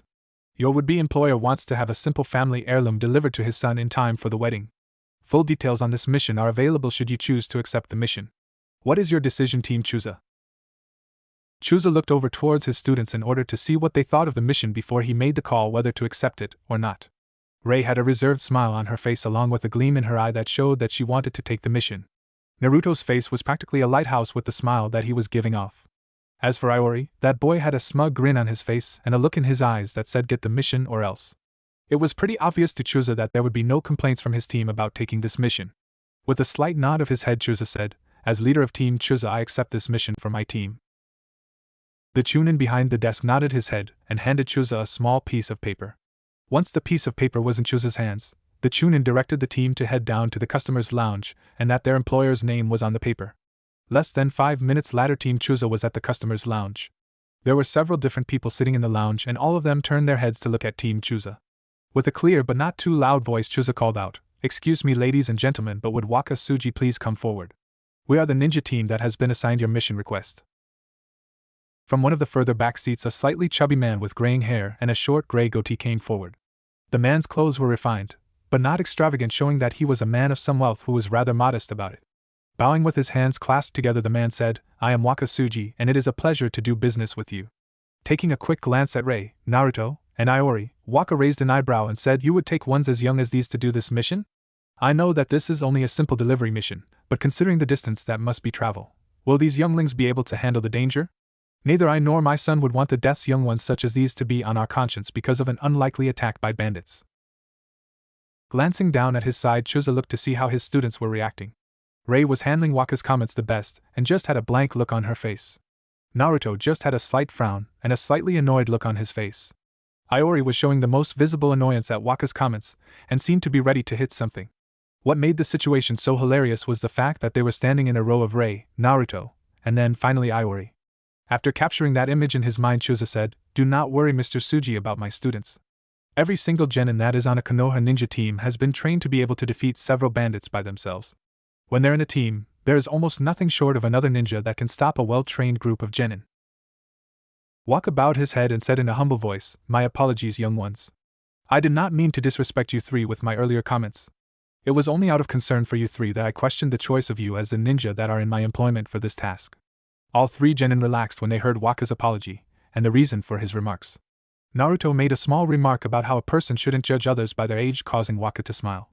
With that smile still on his face, Waka said, "Very true, young one. Now the family heirloom that I want delivered to my son is this pendant." At this, Waka took off a small bronze pendant that was hanging around his neck. Rei slowly walked over and gently grabbed the pendant with her hand. Bringing the pendant closer to her, Rei could see that the pendant was octagonal in shape and had the kanji for rabbit inscribed on it in pewter. Putting the pendant in her hip pocket, Rei turned to pay attention to what Waka was saying. "Now then, my son Son is currently staying in Hosen like I said in the mission form. When you get to Hosen, the best place to look for my son is at the 12 Science Spice and Tea Office building and warehouse facility. He is currently the main overseer for that office. As I have said, my son's wedding is in 3 weeks and I want that heirloom given to my son before or at the very latest at his wedding. I would personally go to see his wedding myself, but my wife has become very ill lately and I can't in good conscience leave her unattended for so long as it would take me." Naruto stepped forward and said, "Don't you worry, Mr. Tsuji. We will have this heirloom delivered to your son by the time you specified. That's a promise, Mr. Tsuji, and I, along with my teammates, don't break promises. And if by chance my word alone isn't good enough for you, remember this. It would look really bad on our records if we failed this mission." This last comment of Naruto's combined with his friendly smile caused Waka to burst out into a hearty laugh. It wasn't often in his business dealings with people in general and ninjas in particular that Waka met friendly, competent people that he could respect. Naruto, whether he knew it or not, had made it to the list in Waka's mind. About an hour before sunset, Team Chuza approached a small clearing off some ways from the main road. Chuza took a quick look around the meadow and said, "All right, team. This is where we're camping for tonight. I want each of you 3 to do your jobs just like we trained, and I'll take care of my tent by myself." Instantly, Naruto and his teammates jumped to take care of the task that they were assigned. While other Jonin would have preferred to make the trip from Konoha to Hosen in 3 days and to stop at a convenient town at each night, Chuza was taking a different approach. The way Chuza figured it, this was the perfect time for his students to train in putting up a camp in the field while being reasonably safe. Watching their swift and methodical actions, Chuza couldn't be more proud of them. Naruto was quickly and almost silently putting up the team's tents. Iori was setting up a small campfire and was also camouflaging the tents after Naruto put one up. Finally, Rei was carefully setting up traps around the edge of meadow that they were camping in. Seeing the 3 of them work on their assigned tasks, Chuza just sat back and waited for them to finish their tasks. Once the camp was set up, Iori, who had been assigned as the cook, started to make a stew. Everyone on the team was sitting back around the fire and softly chatting with one another as the stew slowly cooked. Mostly the conversation was about things that each one of them had read in a book or the newspaper before they had shown up at the start of the day. Occasionally the conversation turned to suggestions that they all could do to help improve their training once the mission was completed. Once the stew was done, about an hour into the conversation, everyone handed a bowl over to Iori, who promptly filled it with stew. Because the stew was somewhere between instant mac and cheese and MREs in flavor, no one was talking much as they ate. As the most of the stars started to come out, Chuza put his empty bowl down and said, "All right, team, here's the plan. We're going to go in 3-hour shifts starting right now. It's currently 8 o'clock and Naruto has first watch. At 11 o'clock Naruto is to turn the watch over to Rei. Rei will then hand the watch over to Iori at 2 and I'll finish up the last watch starting at 5. I'll get you all up at 8 o'clock and we will be ready to leave once again promptly at 9. Is that understood, everyone?" All of Chuza's students immediately nodded their heads to show that they understood what Chuza was saying. Everyone but Naruto then started to walk off to their tents so they could get ready to sleep. Still sitting down on his log from before, Naruto activated the Rinnegan and started to use it to help his keep watch. Naruto did this by constantly keeping his point of view in a circular motion around the camp looking outwards. Usually it wouldn't be advised for a person with a doujutsu to use their doujutsu while they were keeping watch. This is because of the fact that a doujutsu has a small constant drain on a person's chakra reserves. However, due to the fact that the Uzumaki had such large chakra reserves, Naruto didn't have to really worry about the drain. Besides, Naruto figured that this would be a great time to continue to train the Rinnegan. Naruto was paying so much attention to observing the surroundings of his camp that he didn't notice Rei coming up next to him. Rei noticed as she approached Naruto that he had the Rinnegan active. For a few seconds Rei just stood where she was and looked at Naruto's eyes. She had personally seen both the Sharingan and the Byakugan before, and Rei had to admit that she preferred the Rinnegan over them. It wasn't because of the powers that each doujutsu had that had caused Rei to favor the Rinnegan. It was the feel that the eyes gave off. The Byakugan seemed to give off a feeling of coldness whenever Rei saw those white eyes. As for the Sharingan, back before the Uchiha clan had been killed off, Rei could only remember those eyes as ones that radiated a sense of danger. Unlike the coldness of the Byakugan or the whispers of danger that the Sharingan had, the Rinnegan seemed to emit an aura that could best be described as protective and nurturing. That feeling that she felt whenever Rei looked at Naruto's active Rinnegan was pleasant, and something that she enjoyed. Sitting down across from Naruto, Rei spent about half an hour just looking at Naruto's eyes. It wasn't hard for Rei to figure out that Naruto was currently observing things outside of the camp. The blank look in his face as she looked at him was more than enough of a clue for her. Shaking her head, Rei mentality scolded herself for letting herself be distracted. She had come out here early so that she could talk to Naruto, and here she was just wasting time. Taking a slight breath, Rei said in her soft, reserved voice, "Naruto? Can we talk for a moment?" For a second it looked like Naruto hadn't heard Rei, and then he shook his head and closed his eyes. Opening his eyes again, Naruto looked at Rei with his regular blue eyes. "Sorry for losing track of time, Rei. Is it 11 o'clock already?" Naruto said in his usual friendly voice, although it was sprinkled with a bit of embarrassment. Inside his head, Naruto was scolding himself for not paying attention to his immediate surroundings while he was using the remote viewing abilities of the Rinnegan. A small smile came on Rei's face as she looked at Naruto, and his rather sheepish-looking face. "No, Naruto," Rei began to say, "it's not 11 o'clock right now. I came out here early because I wanted to talk to you." Naruto tilted his head, wanting to know what Rei wanted to talk to him about that she apparently didn't want to talk about at dinner. Rei took a deep breath and, while looking straight into Naruto's eyes, said in a calm and serious tone, "Your seal, the one that you mentioned to me. It's keeping a demon lock away inside of you, isn't it? That's why you're so secretive about the seal and why you're so worried about it being accidentally weakened. Considering your age and the recent history involving demons in Konoha, you have the QB sealed within you, right?" As soon as the words had left her mouth, Rei knew that she had been correct in her hypothesis. Naruto's usually friendly attitude and posture had completely disappeared as soon as those words had left her mouth. Instead, Naruto was currently stiff as a board and seemed extremely nervous and afraid. Mentally, Rei was kicking herself for being so direct and upsetting Naruto. The Higurashi family archives did after all state that Jinchuriki, both those of the 9 major demons and those of lesser demons, tended to be notoriously skittish and secretive about their status. Not that Rei could really blame them, as she had read about what a lot of Jinchuriki were treated like by ignorant people. Putting on a small smile to show that she didn't hate Naruto for being a Jinchuriki, Rei said softly in a concerned voice, "It doesn't bother me, Naruto, that you have a demon sealed within you. This may be hard for you to accept given what your life has probably been like because of this fact, but I'm not afraid of it. Listen to my voice, Naruto, and listen well. I am not disgusted by that fact about you, and I am also not in the least bit upset that you tried to keep this fact hidden. As your teammate and as your friend, I'm with you, and I am here for you whenever you need a friend." Naruto turned to look at Rei and was completely confused at what she was saying. This was something that Naruto had never expected to deal with. Although several older people, particularly Sarutobi, Iruka, and recently Chuza, had shown Naruto that they accepted the fact he was kept the QB locked away and wasn't the QB itself, Naruto hadn't expected to find acceptance of this fact among his peers. While younger generations like Konohamaru's might come to accept him and the fact that he was a Jinchuriki, Naruto had pretty much lumped his own generation in with the adults.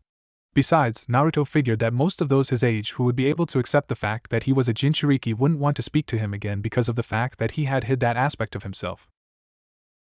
Looking into Rei's emerald eyes, Naruto didn't see a trace of disgust or anger. Instead, all Naruto saw was concern and even a hint of caring in Rei's eyes.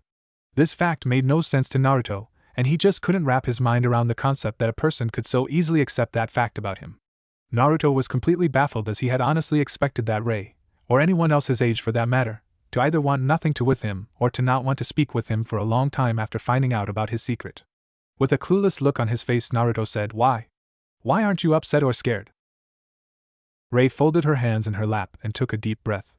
Letting out that breath, Rei said, "Naruto, it's not very well known, but the Higurashi family is very old. When I say old, I do mean old. The Higurashi family was founded over 500 years ago. Actually, the Higurashi family is older than that, but that is the farthest back that we currently have accurate records of. As you can see, my family has records of times long before the birth of the modern ninjas. Mostly the Higurashi family has been shrine keepers, which is why we've stayed out of sight, and most people don't realize how old the Higurashi family is." Seeing the look of surprise and shock on Naruto's face when she mentioned the age of the Higurashi family, Rei could only smile. The look on Naruto's face told Rei that, at least for the moment, Naruto had forgotten about what had started this conversation. Wanting to keep the conversation moving, Rei said, "The Higurashi family has had many encounters with Jinchuriki over its long history. My family has always held the belief that those people who are Jinchuriki are to be respected for the burden that they bear.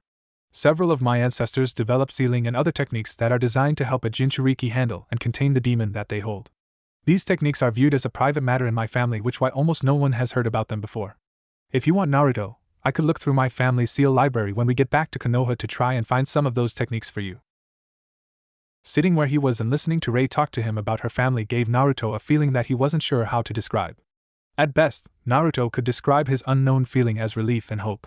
While Naruto knew intellectually that he wasn't the only Jinchuriki to have existed, it hadn't been until that moment when Rei talked about trying to help him that Naruto was able to make an emotional attachment to the idea. He really wasn't the only person to ever have to deal with this kind of a life. More to the point, there were people out there that respected him and had apparently tried to help other Jinchuriki like him. A small tear slowly traveled down Naruto's cheek and quietly fell off his chin and into the fire. Rei noticed the tear and decided that Naruto would need some time by himself. With a polite cough, Rei gained Naruto's attention, and then she said, "Look, Naruto. We have about 20 minutes until the watch change is supposed to start. Why don't you hit the sack and I take over? After all, there's no point in me trying to get some shut-eye now, and you look like you need time to think about a few things." While Rei had spoken in her usual soft and reserved voice, the look in her eye told Naruto that this was a command and not a suggestion. Nodding his head, Naruto got up and headed for his tent with a cheerful smile on his face after he told Rei goodnight. Hozen was a small to medium-sized town in Fire Country that had been the result of 3 different country paths joining the main Crescent Peninsula Highway in the same location. Not that Hozen was by any means unimportant. It was, after all, the first stop that anyone from Tea Country could find a place to rest after leaving Tea Country. Life in this small town focused almost entirely on the market where merchants from both Tea and Fire Country would meet and sell their wares to each other. Also in the market was a rather large selection of farmers from the neighboring areas who had come to sell their produce for goods that they couldn't get in their little farm villages. Team Chuza had arrived in Hozen during the off day of the market. When Naruto had asked a local citizen why the market was completely empty, he was told that the market, except for a few grocery stores, was only open every other day. Although Naruto was confused about why that was so, he figured that it would make it easier for him and his team to locate Son Suji. Turning to the same citizen that he had talked to earlier, Naruto asked where the 12 Science Spice and Tea Office building was located at. Naruto's inquiry was quickly answered by a friendly smile and some quick directions. Turning to his team, Naruto relayed the information that he had been given. As the team was heading off towards the indicated location, Chuza took the time to go over how Naruto had gotten the information. While what Naruto had done was fine for a simple mission like this in the location that they were in, there were certain things that 3 of them needed to be aware of when gathering information among civilians in foreign countries. All 3 of Chuza's students were listening to him in rapt attention as he explained his points clearly and simply. Body stance, word choices, or even the gaze of a person's eye, Chuza went on, could show the difference between a regular civilian looking for help and an enemy ninja trying to gain information. Chuza stopped his impromptu lecture when they reached the 12 Science Spice and Tea Office building. Overall, the building was simple in design, speaking of function over form. It was neatly kept and had a fresh coat of paint on it, showing that the people who owned the building took pride in its simple appearance. Opening the door in front of them, Team Chuza was greeted by a friendly secretary who smiled and politely said, "I'm sorry, but this building isn't for customers. If you are looking to buy something from us, please go to one of our stalls in the market tomorrow when the market opens." Iori, who had been given the go-ahead to speak for the group earlier by Chuza, gave the secretary a grunt and said, "We're not customers, miss, and we aren't interested in buying any of your goods. We're ninja from Konoha on a small mission to deliver a personal item from a Mr. Waka Suji to his son Son Suji, who we are told works at this office. Could you please just get Mr. Suji down from wherever he is so that we can complete our mission?" The secretary's face frowned as she heard Iori's request. Folding her hands together on her desk, the secretary looked down at her hands and said, "I wish I could do that for you, sir. Unfortunately, Mr. Suji has disappeared as of 2 days ago. The only people that I know who might know where Mr. Suji's whereabouts are his fiancée Kasumi and Kasumi's father, Mr. Tadu." Looking up at Team Chuza, the secretary revealed her scared eyes and she quietly said, "Can you please find Mr. Suji? Everyone here at the office is worried sick about his disappearance." Chuza gave the secretary his condolences and then proceeded to direct his team out of the office building. On his way out, Chuza heard Iori grumble under his breath, "So much for an easy mission." Although part of him was thinking of scolding the boy for assuming that a mission would be as simple as Iori had apparently thought it was, Chuza didn't. After all, Chuza himself had been thinking the same thing for most of the mission as well, and he therefore had no room to berate his own student for doing the same. Turning to face his students, Chuza immediately directed them to start trying and find out where Kasumi or her father might be at so that they could continue their mission. It took Team Chuza about half an hour, but eventually they were able to find out the address of the Tadu household. Going up to the door of the rather small and simple house that they had been directed towards, Rei firmly knocked on the door. The door opened up to reveal a brunette with long hair wearing an apron standing on the other side. "Yes?" The young woman who had answered the door started to say, "My name is Kasumi Tadu. Is there anything that I can help you for with?" Rei gave a small elegant smile and said, "Yes, Miss Tadu, there is something that you can help us with." You see, we were hired by Mr. Wakasuji, the father of the same Son Suji that I have been told you are going to marry in a month, to deliver something to his son. We've just come over from the place that Mr. Son Suji works at, and they've told us that Mr. Suji hasn't shown up in 2 days. The secretary over there directed us over to you in order to help find out where we might find Mr. Suji. A slightly relieved look crossed Kasumi's face before she said, "Please come in. We can talk in the living room over some hot tea." Kasumi then stepped back from the door and let the 4 Konoha ninjas into her house. During their short walk to the living room, Naruto noticed several signs that pointed to the to-dos having more money than their small house would seem to indicate. After her guests had sat down in the living room, Kasumi left briefly to go and get the tea she had promised. Like a pleasant hostess, Kasumi asked each of the ninjas what type of tea they wanted and then started to prepare it for them. Once the tea was set out in front of all of them, Kasumi took a deep breath and started to speak. "I must admit that I am a bit surprised that you 4 have shown up, but I guess I shouldn't really be surprised. Everything has been happening so fast these past 2 days that I honestly have trouble comprehending it myself." At that moment, Kasumi started to cry and pulled out a handkerchief to wipe the tears away. Naruto, Chuza, and the rest of the team just sat where they were in surprise and worry as they watched Kasumi cry. After a few minutes of her crying, the tears started to slow down. Shaking her head, Kasumi stopped crying for a second and said, "Sorry about that, it's just that these are some troubling times for me. Not many people know it because it happened only yesterday, but Son, my fiancé, W was kidnapped last night." All the members of Team Chuza were sitting where they were in puzzlement and shock. Why on earth was Son Suji kidnapped? After all, the man probably wasn't that rich given the fact that the office in town was one of the smaller offices compared to other shipping companies in town. It didn't even make sense to hold the man for ransom from his father, as the 12 Science Spice and Tea Company altogether wasn't even worth 10 million Rio, and Wakasuji was one of 12 major stockholders. Wanting to get more information, Rei politely put her teacup down on the table and said, "Miss Tadu, was your fiancé in a position of political power in Hosen?" Kasumi just looked at Rei and shook her head. Rei closed her eyes for a second and then said, "Miss Tadu, can you give us some more information about your fiancé? No offense, but Mr. Suji doesn't seem like someone worth kidnapping to a criminal."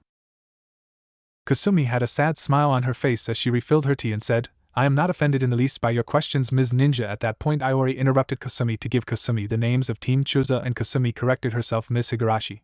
The fact of the matter is I never even dreamed that such a thing as this could happen to my son. My fiancé is an upstanding citizen and is well respected by those that know him for his charity work and his honest business practices." Chuza, having figured that his team would want to go after the kidnappers, wanted to know the circumstances surrounding the kidnapping. If the kidnappers were your run-of-the-mill bandits, then Chuza was perfectly willing to let his students proceed with fulfilling their mission. After all, in the ninja world, one had to learn to deal with unexpected hurdles that would come between a ninja and their mission objective. However, Chuza was not willing to risk his team if the kidnappers turned out to be ninjas and was planning on contacting Konoha immediately if that was the case. With a very serious expression on his face, Chuza said, "Miss Tadu, any and all information that you might have surrounding your fiancé's kidnapping would be most helpful. I am sure that you've told the police and that this is a trying time for you. But if I and my team are to help the situation, we need to know as much as we can." Kasumi nodded her head, said softly, "I understand, Mr. Akimichi." Taking a deep breath to calm her nerves, Kasumi brought the memories of that dreadful night. With the memories brought back up, Kasumi started to recite what she knew. "It was evening and I was over at Son's house with him discussing some minor details about our wedding plans that needed to be taken care of at the time. Suddenly there was this violent banging at the front door, and Son told me to hide in the closet. From my hiding spot in the closet, I saw through a crack in the door several big men barge into the room. These ruffians then punched Son a few times before one of them pulled out some chains that they tied Son up with. After that, my fiancé's limp body was dragged out the door, and I saw several of the ruffians grab the silverware. I couldn't remember the ruffians' faces, but I did notice that 3 of them had a tattoo of a white skull on black flames that was tattooed on their shoulders. I don't know any more than that, I'm sorry."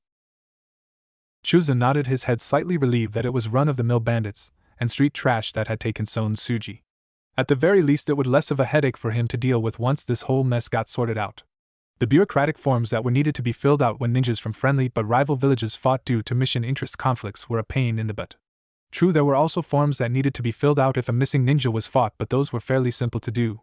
Besides, Tea Country and this part of Fire Country were unfavorable areas for a missing ninja to go to when looking for safety or work. With a fatherly smile on his face, Chuza thanked Kasumi for her help, and then led his team outside. Once all 4 of them were outside, Chuza said, "As you 3 have most likely figured out, we're going to go after the kidnappers. I know that you 3 want to do this, and since all of our information points to it just being bandits who have done this, I'm going to let you 3 do the rescue. Just remember that if at any time you gain solid information that there's a ninja among these street scums, regardless of the supposed level that the ninja is supposed to be, you will pull back. In such a situation, I will make the call as to whether or not we continue to go on alone or if we call in reinforcements. Now I would like you three to come up with a reasonable plan for us finding out what we need to know about these bandits, and if the plan is good enough we'll use it. Naruto, Rei, and Iori all firmly nodded their heads once.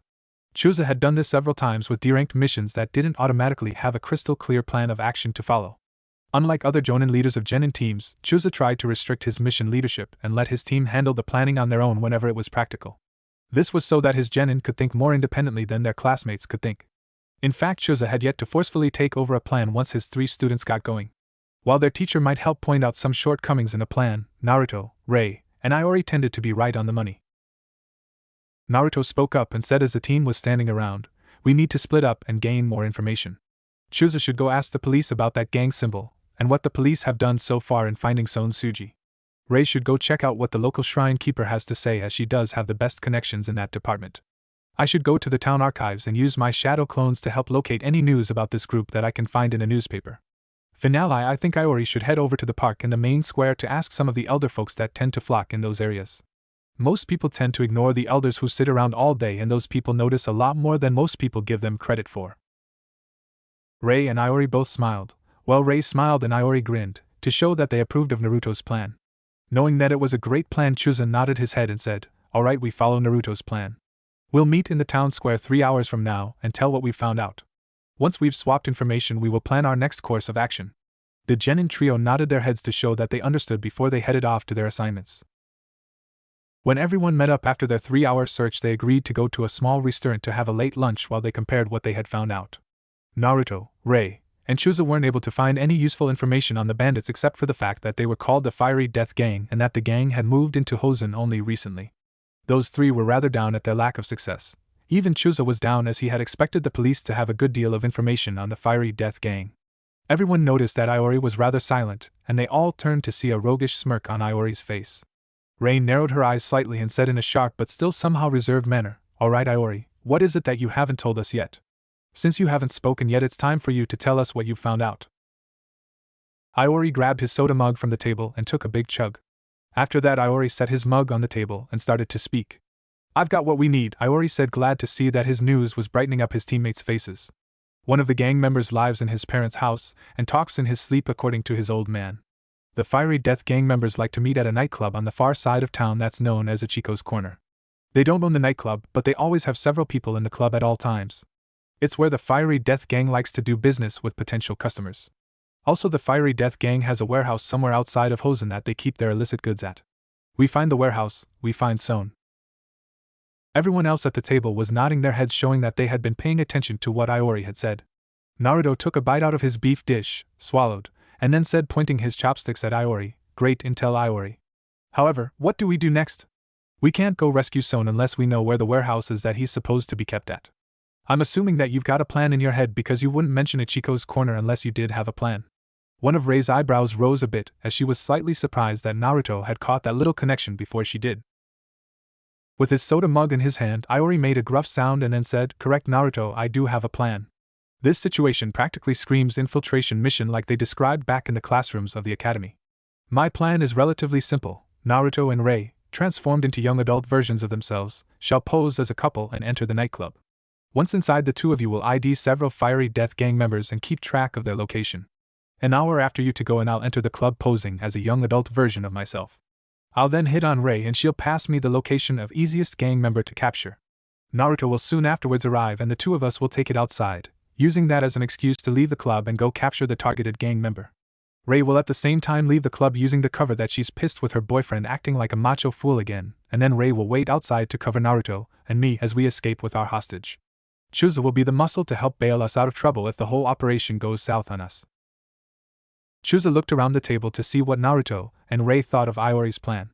Both Naruto and Rei were sporting slight blushes, most likely at the thought of having to pose as a couple.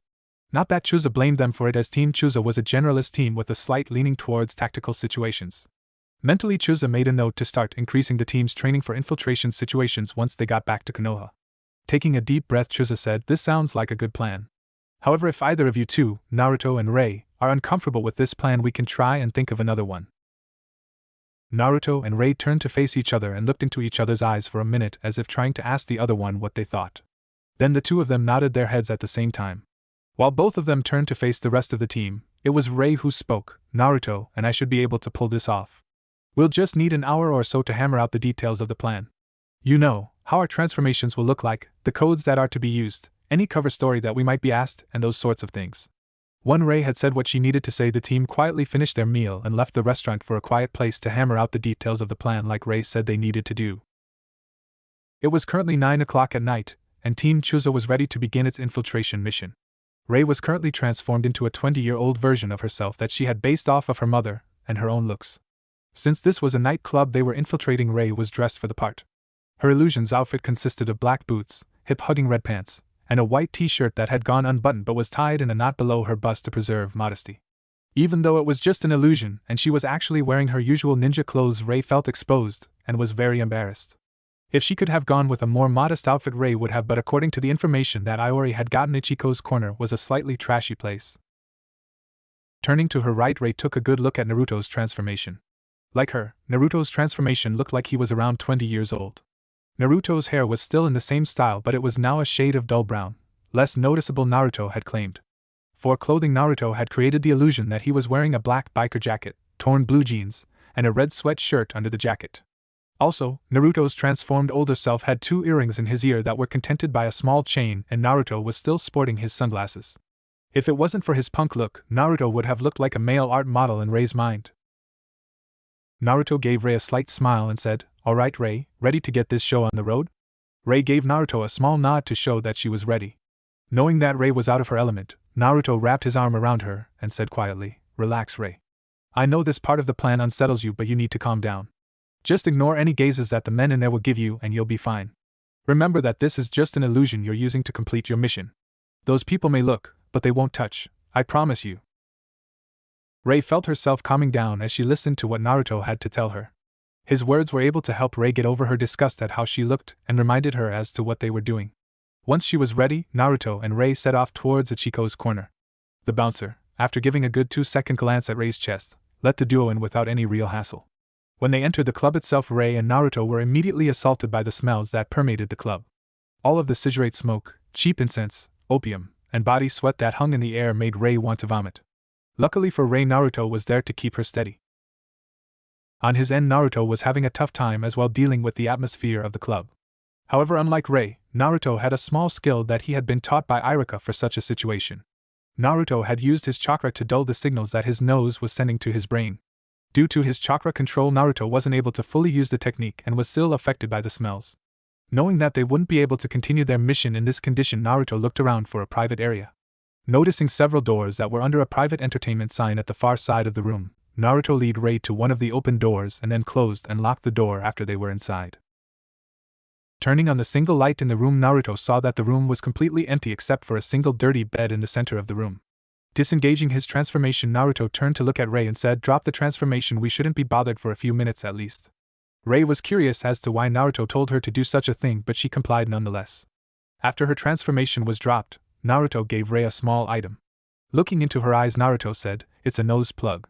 Put it in your nose to block off your sense of smell and then reactivate your transformation." There was a grateful look in Rei's eyes as she complied with Naruto's commands. As Rei put the nose plug in her nose and re-engaged the transformation, she saw that Naruto had done the same things. Once Naruto and Rei had their transformations back in place, they waited in room for 10 minutes. After they felt they had been in the room for a long enough time so that they didn't look suspicious, Rei and Naruto exited the room, leaving the door open. Walking very close to each other, the two of them went on to the dance.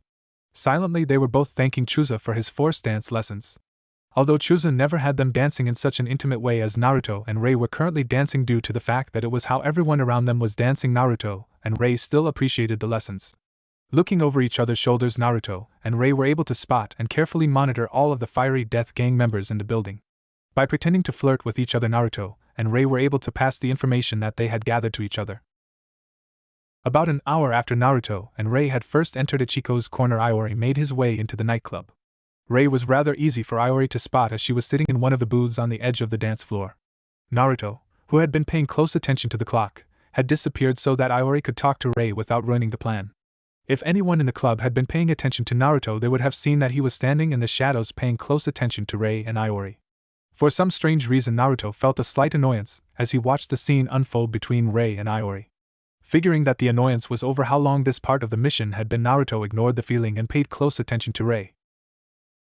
Soon enough, Naruto saw Rei give the signal that the two of them had arranged to tell him that it was time to commence the next stage of the mission. Putting a scowl on his face, Naruto headed over to the table and angrily confronted Iori. After putting on a bit of a show for the people in the club, Naruto and Iori left the club with Rei following behind shortly after them in a huff. The trio headed towards the side exit that contained their target, a lone half-drunk gang member. Since he was closer to the target, Naruto let out a strong punch to the gang member's head.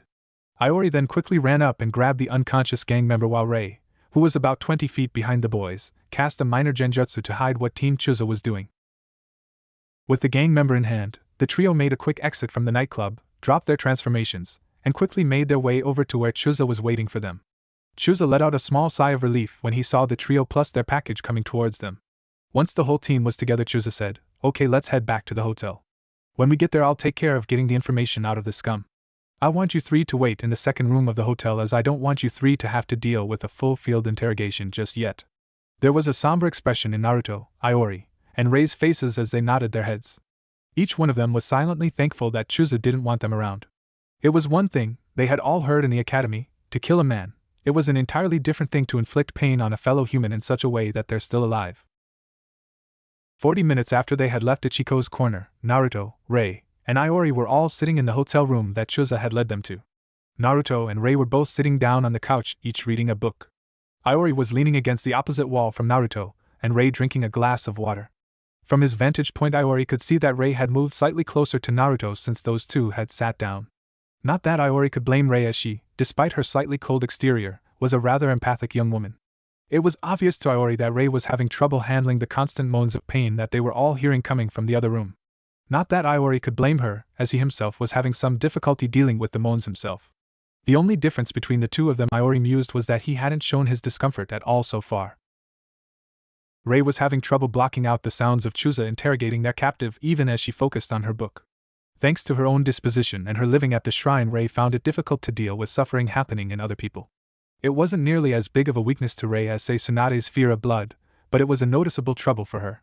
Knowing that as Kunoichi she would have to cause people pain and likely even kill a few people, Rei had set about to learn jutsus that were efficient and quick. Thanks to Rei's private training with training posts that were under genjutsus to look like real people, Rei had been able to train herself to be able to handle the idea of killing some. However, the slow, steady agony that was coming out the other room was starting to get to her. At his spot on the couch, Naruto was busy reading a book that Iruka had given him when Iruka had heard that Naruto's team had become an official team. The book was called In the Shade of the Great Tree and was the published memoir of the Shodai Hokage. Naruto was currently reading a section where the Shodai talked about how he coped with the mental hardships that being a ninja entailed. Personally, Naruto found the Shodai's recollections to be rather comforting, especially with what he was hearing going on. Although he didn't show any outward sign of noticing Rei move slightly closer to him, Naruto was well aware of what his teammate was going through. Not wanting to embarrass Rei, Naruto just let her draw what comfort his percent seemed to be giving her while making a mental note to buy a copy of In the Shade of the Great Tree for Rei when the team got back to Konoha. Suddenly there was a loud scream that emanated from the other room, causing all three genin to jump slightly. After that scream, the trio could hear nothing coming from the room. Turning to look at that door with slight uneasiness, they all watched as Chuza walked through the door with an expressionless face. Chuza turned to his students and said, "I want all three of you to get some sleep. Take half a sleeping pill if you need to in order to get some shut. I am allowing their use this once.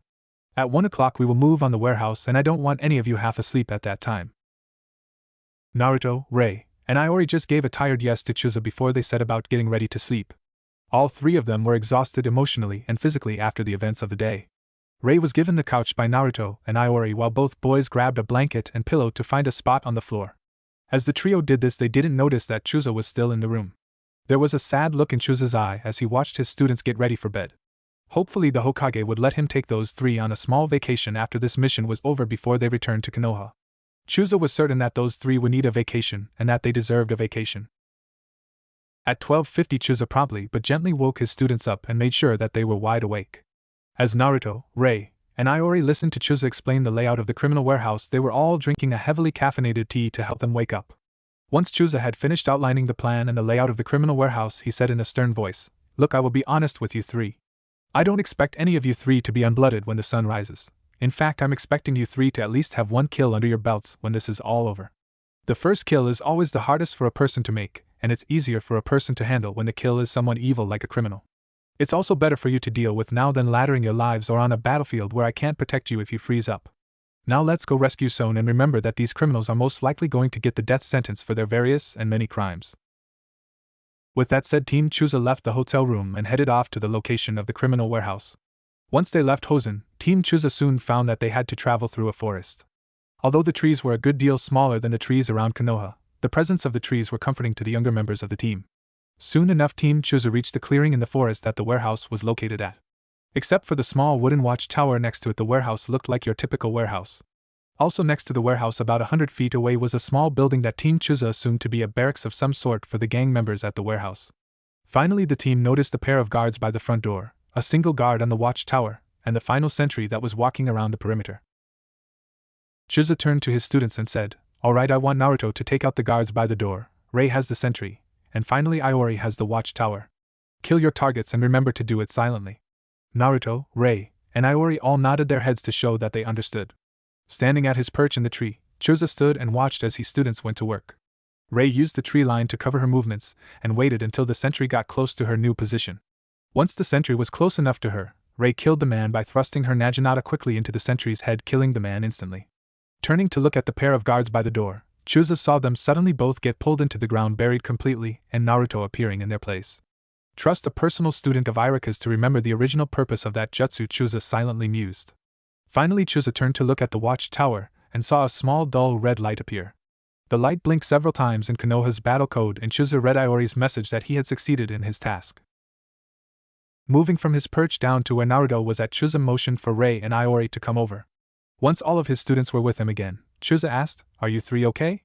While it was obvious that the three genin were still shocked at what they had just done, they were still ready to continue on with the mission. Giving each of them a small hug, Chusa told them all that everything would be over soon. Naruto, Rei, and Iori's faces all relaxed a bit after Chusa gave them that comforting hug and said those soothing words. That said and done, Chusa forced open the warehouse door and led his team into the warehouse. The warehouse was poorly lighted and was mostly stacked up with various boxes and crates. To the team's surprise, there weren't any guards in the immediate vicinity of the door they had come through. Obviously, the fiery death leader had thought that the outside guards were enough. Slowly, Team Chusa made their way to the center of the warehouse. As they approached the center of the warehouse, they all noticed that the lighting improved. Also, Team Chusa started to hear the sounds of what sounded like a person punching something. Naruto, Rei, Iori, and even Chusa all stopped dead in their tracks as they heard an angry voice come from behind a very large stack of boxes. "I'm getting tired of these shenanigans, Son. You will tell me where you hid the pendant, and you will tell me now, brother." Naruto, Rei, and Iori all froze when they heard Son's captor refer to Son as brother. Slowly, they all turned as one to look at Chusa, who was standing where he was with a stern look on his face. Before Chusa could say anything in battle sign language, Naruto signaled that he was going to use the Rinnegan to see what they were up against. All the rest of Team Chusa just sat back and waited for Naruto to tell them what he had seen. His plan was, after all, a very sound plan, and besides, it wasn't like Naruto could see them disagree while he was throwing his point of view. Naruto positioned his point of view above where he heard the voice coming from so that he was looking down on the scene. Thanks to his extensive training on throwing his point of view, Naruto wasn't at all disconcerted by how he was looking at things. Instantly, Naruto noted that there were only 4 people in the small clearing behind where his body was. 2 of the people were your stereotypical goons with the slightly dumb look on their face thrown in for free. Besides Dumb and Dumber, Naruto could see a man tied up in a chair looking like he had been hit a few times. Finally, the last man looked a lot like the person that was tied up, and that last person had a slightly maniacal look in his eyes. After making one final check to see that he didn't miss anyone, Naruto disengaged that part of his bloodline and returned to his original point of view. The rest of the team all got a stormy look in their faces as Naruto passed along what he had seen. Knowing that they didn't have the experience to quickly plan out what they should do, Naruto, Rei, and Iori all turned to Chusa and asked him what they should do. Less than a minute after they asked him what they should do, Chusa gave them the battle plan. Naruto and Iori were to move around and kill the 2 goons. At the same time, Rei was supposed to kill Son's questioner. Noticing the slight shock in the trio's eyes that they weren't supposed to try and incapacitate, Chusa pointed to one of the many crates behind where he was. Chusa then explained that the drugs that were in those crates all carried the immediate death penalty for trafficking in them. Naruto, Rei, and Iori all slowly nodded their heads in unison to show that they understood what Chusa was trying to tell them. Sparing these criminals would be pointless because they would just be put to death anyway. Once he had looked into each of his students' eyes to make sure that they were still up to what they had to do, Chusa motioned for the plan to start. As they took off, Iori headed to the right while Naruto and Rei started to circle around their targets from the left. When Naruto stopped traveling with Rei due to the fact that he had reached his target, he continued to pay attention to Rei. Team Chusa had during their training sessions planned for such an attack like this, and the plan stated that the other teammates would wait for the one who had the furthest to travel to give the attack signal. When Rei got to the closest point to her target, while still being in the shadows, she brushed her thumb against her bracelet, summoning her Naginata into her hand. Rei then glanced and saw that Naruto and Iori were both ready with their blades in their hands. Knowing that both boys' eyes were on her, Rei gave the signal to attack before she rushed at her target. Rushing at her target, Rei quickly jabbed her Naginata up and into the interrogator's heart. Unlike most Naginatas, Rei's Naginata had been modified slightly so that the end of its curved blade had a small jabbing point. This small point was what allowed Rei to use her Naginata like she had just done. Tied up in his chair, Son Suji couldn't believe what he had just seen. Son's brother, who had been pulling back his fist to punch Son again, was suddenly skewered by a blade from behind. Quickly looking to his right and his left, Son saw the big guards that his brother had watching over him suddenly meet a similar fate. As the bodies of his brother and his brother's goons fell to the ground, Son could see 3 young teens standing behind the falling bodies. The blonde-haired teen to Son's right looked at Son and said in a friendly voice, "We're a Konoha ninja team and we're here to help you, Son Suji." Before Son could reply to the blonde's comments, Son felt his bindings being cut. Turning around slightly, Son saw a very large man step around from behind the chair. This big man then said in a calm voice, "Alright Naruto, Rei, I want you two to get Son out of here. Iori, once everyone else has left the building, I want you to torch the warehouse. I'm going to go and destroy that barracks we saw earlier. With a bit of luck tonight we'll destroy the Fiery Death gang completely. After this is all over we'll all meet back at the Tadu household. Miss Tadu, after all, should be one of the first to know that her fiancé is safe." In the morning, Kasumi had insisted that Team Chusa stay at her place for the night after they brought Son back. Team Chusa, Son, and Kasumi were all sitting around getting ready to talk. Son held the small pendant that Rei had given him when they all got up and he said somberly, "So much trouble for something so small." With a sad look in his eye, Son continued on talking. "This pendant has been in my family for 4 generations. It was given to my great-grandfather by a wandering monk as a token of thanks for my great-grandfather sharing his dinner with the monk. Ever since then this pendant has been passed down in my family whenever the family heir is about to be wed." Looking at Team Chusa and in particular the trio, Son gave a small smile. "I'm sure that you are all wondering why I was kidnapped by my brother over this little thing. Don't look bashful, I can tell that you 3 young ones want to know. You all, I think, deserve to know what went on, and I think that talking about it will help me deal with this whole fiasco." Naruto, Rei, and Iori all looked slightly embarrassed that Son saw their curiosity, but they were all glad that he didn't complain. Chusa, who was sipping some tea, was also glad to hear about why this whole mess got started in the first place. Closing his eyes, Son was quiet for a moment as if he was collecting his thoughts before he softly spoke. "My elder brother Kaworu was born during the height of the depression that occurred between the Second and Third Great Ninja Wars 7 years before I was born. Although the Tsuji family fortunes had gotten a lot better by the time I was born, those times of poverty made a big impact on my brother. Kaworu always seemed to desire to make more money. Wealth just seemed to be an obsession with my brother. By the time I was in my teens, Kaworu apparently lost his morals when it came to making money. I remember coming home one day from school when I was 15 to find out that my father had thrown Kaworu out of the family. At first I was shocked that my father would do such a thing, but then I found out that Kaworu had been making deals with the local criminal groups. For 10 years until this week I did not know the whereabouts of my brother."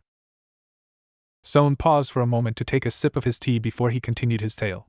"I'm sure all of you are wondering in the back of your minds, what does Kaworu's history have to do with the pendant? My brother's interest in the rabbit pendant had nothing to do with some mental victory against our father, if that is the conclusion that you've drawn in your heads. You see, Kaworu's motivation for capturing me and trying to obtain the pendant was driven by the only thing he's craved, money. During my captivity I overheard my guards speak about how Kaworu had gained a manuscript that talked about a great stockpile of gold that was hidden away. From what I can piece together from what I overheard, Kaworu's manuscript apparently said that a wandering monk was given the key to the stockpile and that this key was supposed to be a small item. Kaworu must have assumed that the monk my great-grandfather helped and the monk described in the manuscript were the same monk. Therefore Kaworu believed that the rabbit pendant was the key to this stockpile, and so he came after me to get the pendant." Team Chusa could barely keep their shock and disgust for Kaworu's actions from being too noticeable on their faces. For Naruto, his disgust originated with Kaworu's obsession. It's one thing to have a goal in life, and it's another thing to be consumed by the goal.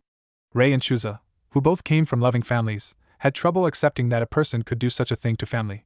The thing that got Iori the most was the fact that Kaworu was willing to give up his morals to try and achieve his goals. Personally, Iori could sympathize with having a great ambition, but if sell your soul to get there, what is the point of trying? Son apparently noticed Team Chuza's disgust and he said, "Please don't hold my brother's actions towards me against him. He wasn't all there in the head. All I feel for my brother's passing is pity that he turned out the way he did. Back when I was a little boy, Kaworu was actually a decent brother, before he became too obsessed with money. I can only hope that he turns out better in the next life than he did in this lifetime." The room was silent for the next few minutes before anyone was willing to start talking again.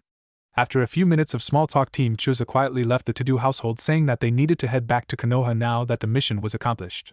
Kasumi and Son were standing by the door and politely waving the team goodbye as Team Chuza left the to-do household. As the sun started to sink towards the horizon, Team Chuza, who had been traveling at a more relaxed pace at Chuza's insistence, pulled into a small town about 8 kilometers from Otafukagai. While the team could push ahead towards Konoha, which was only 20 km away to the northwest, Chuza had stated that they were stopping in this town for the night. When Naruto asked why they weren't pushing ahead, Chuza told Naruto that the gate guards are a lot friendlier during the day than in the middle of the night. What Chuza didn't tell his students was that he was trying to let them have a breather space to fully get used to what had happened on the mission. Currently, Team Chuza had split up into 3 groups. Chuza himself was busy checking the team into the town in for the night. Iori was currently strolling around town taking a look at the various restaurants that were available because he had won the right, in a rock-paper-scissors game, to pick where the team was going to eat for the night. Naruto and Rei were currently sitting next to a small stream that ran just outside of the inn that Chuza was checking the team into. As Naruto and Rei waited for Chuza to finish checking in and for Iori to come back, they talked to each other to pass the time. Their conversation didn't touch on their last mission at all due to the fact they were both still a little sensitive about it. Instead, Rei and Naruto talked about various training strategies that they each liked to do back in Konoha. Suddenly, Naruto and Rei heard someone behind them start to chuckle and say, well. Starting to charm the girls a little young, aren't you, Naruto?"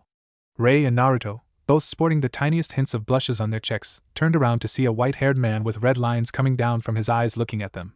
The unknown man shifted his gaze over to Rei for a second and then smirked. "Well, Naruto, if you're going to start early, at least you're on the right track flirting with a beauty like this girl." Naruto moved so that he was slightly in front of Rei, and he also moved his hands so that they could quickly grab his kodachis if this unknown man started to cause trouble. In the back of his mind, Naruto was wondering how on earth this person could know his name. After all, most of Konoha tried its best to ignore the fact that he existed, and except for this latest mission, Naruto had never left Konoha's walls.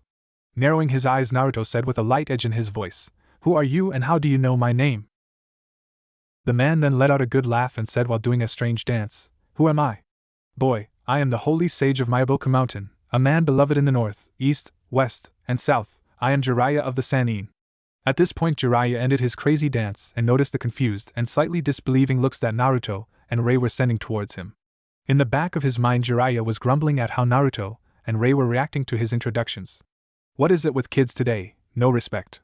Oh well, at least the boy seems to be growing up all right. Wasn't expecting to meet up with the boy for a few more months yet, so is it too soon to start helping the boy?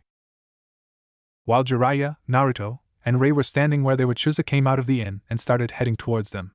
As Chuza got closer, he spotted Jiraiya and then said in a slightly humble tone, "Lord Jiraiya, why are you here?" Chuza then noticed Naruto and Rei, particularly the defensive stance that Naruto was in. With a friendly fatherly voice, Chuza said, "Don't worry, Naruto. Lord Jiraiya is one of Konoha's most trusted ninjas, so stand down." In fact, Lord Jiraiya was the student of the 3rd Lord Hokage and the personal tutor of the 4th Lord Hokage. After seeing Naruto stand down from his ready position and go back to standing next to Rei, Chuza inquired with a questioning voice, "Lord Jiraiya, is there any reason why you're in this small town talking to my students? If so, is there any way that I can be of assistance to you?" Jiraiya just stuck his hands in his pockets, gave a slight shrug, and then said in a nonchalant manner, "I'm just passing through Chuza. Tomorrow I'm going up to Otafukagai for some well-deserved R&R. Also, I was planning on doing some research there for my latest book." At that point, Chuza's face formed a small frown. It was slightly embarrassing after all in Chuza's mind that a man like Lord Jiraiya would waste his time writing such trashy books. Just as Chuza's face went back to its previous neutral state, Jiraiya spoke up again. "Look, Chuza, can I borrow Naruto for a minute? It shouldn't take more than a few minutes and then you and your team can go about your business." Figuring that Jiraiya must have a good reason for requesting Naruto's time, Chuza agreed to let Jiraiya and Naruto go talk. Jiraiya then led Naruto a little ways away from Chuza and Rei before Jiraiya started to talk. "Naruto, you most likely don't know it, but the Yondaime was a very good friend of your mother. When the yondaime heard that your mother was expecting you, he wrote to me and requested that I allow your mother to sign the toad contract as a gift to celebrate your birth. Jiraiya then pulled a large scroll from behind his back before he continued on. Due to Kyuubi attacking, your mother died before she could sign the contract. Now normally I wouldn't offer this, Naruto, but I'm going to offer you the chance to sign the toad contract in your mother's place. Knowing the yondaime like I did, I figured that he would most likely have requested that you sign the contract as well once you became a ninja. Naruto stood where he was at that moment and thought about what Jiraiya had told him. The yondaime being friends with his mother would at least partially explain why the yondaime had chosen him to contain the Kyuubi. Recalling one of his and Iruka's private conversations, Naruto pulled up all that he knew about summoning contracts. According to Iruka, a summoning contract was a binding agreement where a ninja agreed to pay with his blood and chakra for the help of one particular group of summoned creatures. Once a person signed a contract, that person was forever bound to a particular group of summoned creatures and would never be able to sign another contract. His enemies would become his summoned's enemies and their enemies would become his enemies. The same thing went for friends, at least according to what Iruka knew. Personally, Naruto was willing to believe Iruka because Iruka never taught something unless Iruka was sure that it was correct. Out of the various summoning contracts that Naruto knew of, he figured that the only contract besides the toads that Jiraiya was offering that he had a shot at getting to sign was the monkey contract. However, there were two important facts in Naruto's mind that had an impact on his decision. First of all, his family apparently had at least a passing association with the toads. Second, and most important in Naruto's mind, was the issue of future summoners. Both Jiraiya and Sarutobi were quite old as far as active ninja went, but there were differences between the two that were relevant for Naruto's decision. Sarutobi had his children, Konohamaru, and a few younger grandchildren to pass the monkey contract on to when Sarutobi died. While Jiraiya, on the other hand, was the last living member of his family, and all of Jiraiya's students had died. If there were no living summoners for a contract, then the contract would be taken away by the summons to their home. That fact made up Naruto's mind, and he decided to accept Jiraiya's offer. There was no way that Naruto would allow the toad contract to vanish if he had a chance. Although all summon home locations were tightly guarded secrets, only Jiraiya knew where Myaboku Mountain was, so if the contract vanished it would most likely stay gone until someone managed to stumble upon Myaboku Mountain again. Besides, Naruto had always admired the toads when he heard about how the yondaime was known to use them in battle. With a serious but still cheerful face, Naruto said, "Alright Jiraiya, I'll sign the toad contract." Placing the large scroll on the ground, Jiraiya opened the scroll so that his name, Minato Namake's name, and a few blank columns were visible. Looking up from his squatting position, Jiraiya said, "Alright Naruto, sign the contract. Remember that you need to write your name in your blood and then place the fingerprints, also in your blood, of your dominant hand at the bottom of the column that you sign your name in." Nodding his head, Naruto bit his right thumb and proceeded to do as Jiraiya had directed. After Naruto was finished, Jiraiya rolled the scroll back up and said in a business-like way, "Congratulations, kid, you are now the latest summoner of the toads. Since it looks like your teammates are waiting on you, I think you should go back now. Don't worry about not knowing the hand signs needed to summon, as all summoning contracts use the same exact sign sequence. Besides, you would likely forget them if I showed them to you right now anyway." Naruto ignored Jiraiya's last comment and headed over to rejoin his team. On the morning after Team Chusa got back to Konoha, Iori woke up and headed downstairs after he had changed into his regular clothes.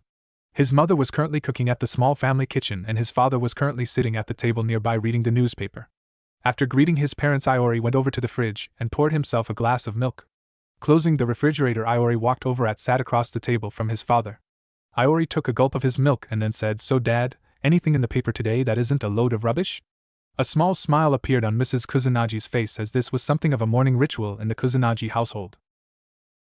Putting down his newspaper, Iori's dad looked straight at Iori and then he said, "Yes Iori, there is a lot more than just rubbish in the newspaper. Perhaps if you bothered to actually read the news once in a while you'd see that for yourself." Mrs. Kusunagi noticed that her husband seemed a bit more tense than usual, and inquired as to what he had read.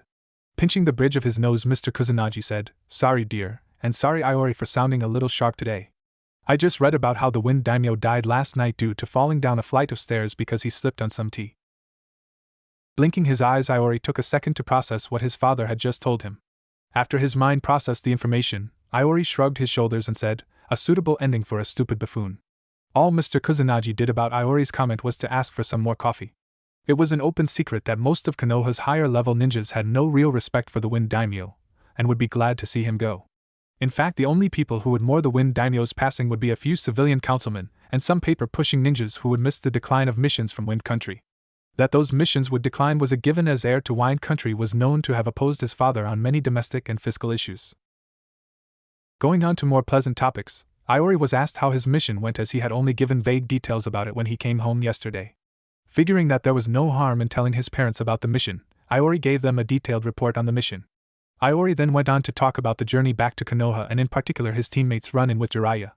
On hearing that one of Iori's teammates had signed a summoning contract, Iori's parents gave each other a quick glance. After looking at each other for a moment they nodded their heads and Mr. Kusanagi spoke. Well Iori, that sounds like an interesting mission you just went on. Before you go met with your teammates today, why don't you sign the family summoning contract? You were going to get it later, but your mother, and I think that you've shown enough maturity to be allowed to sign now. Besides, this way you and your teammate can learn to summon at the same time. Iori was surprised when he first heard his father mention the summoning contract, but then a smile appeared on his face. The mongoose contract had been in the Kusanagi family for generations, and it was one of the few items that Iori's parents had been able to take with them when they fled from Grass Country. Although not as famous as the toad, slug, or snake contract, the mongoose contract was respected due to the mongoose's noted abilities for being agile and for their knack in fighting other summons.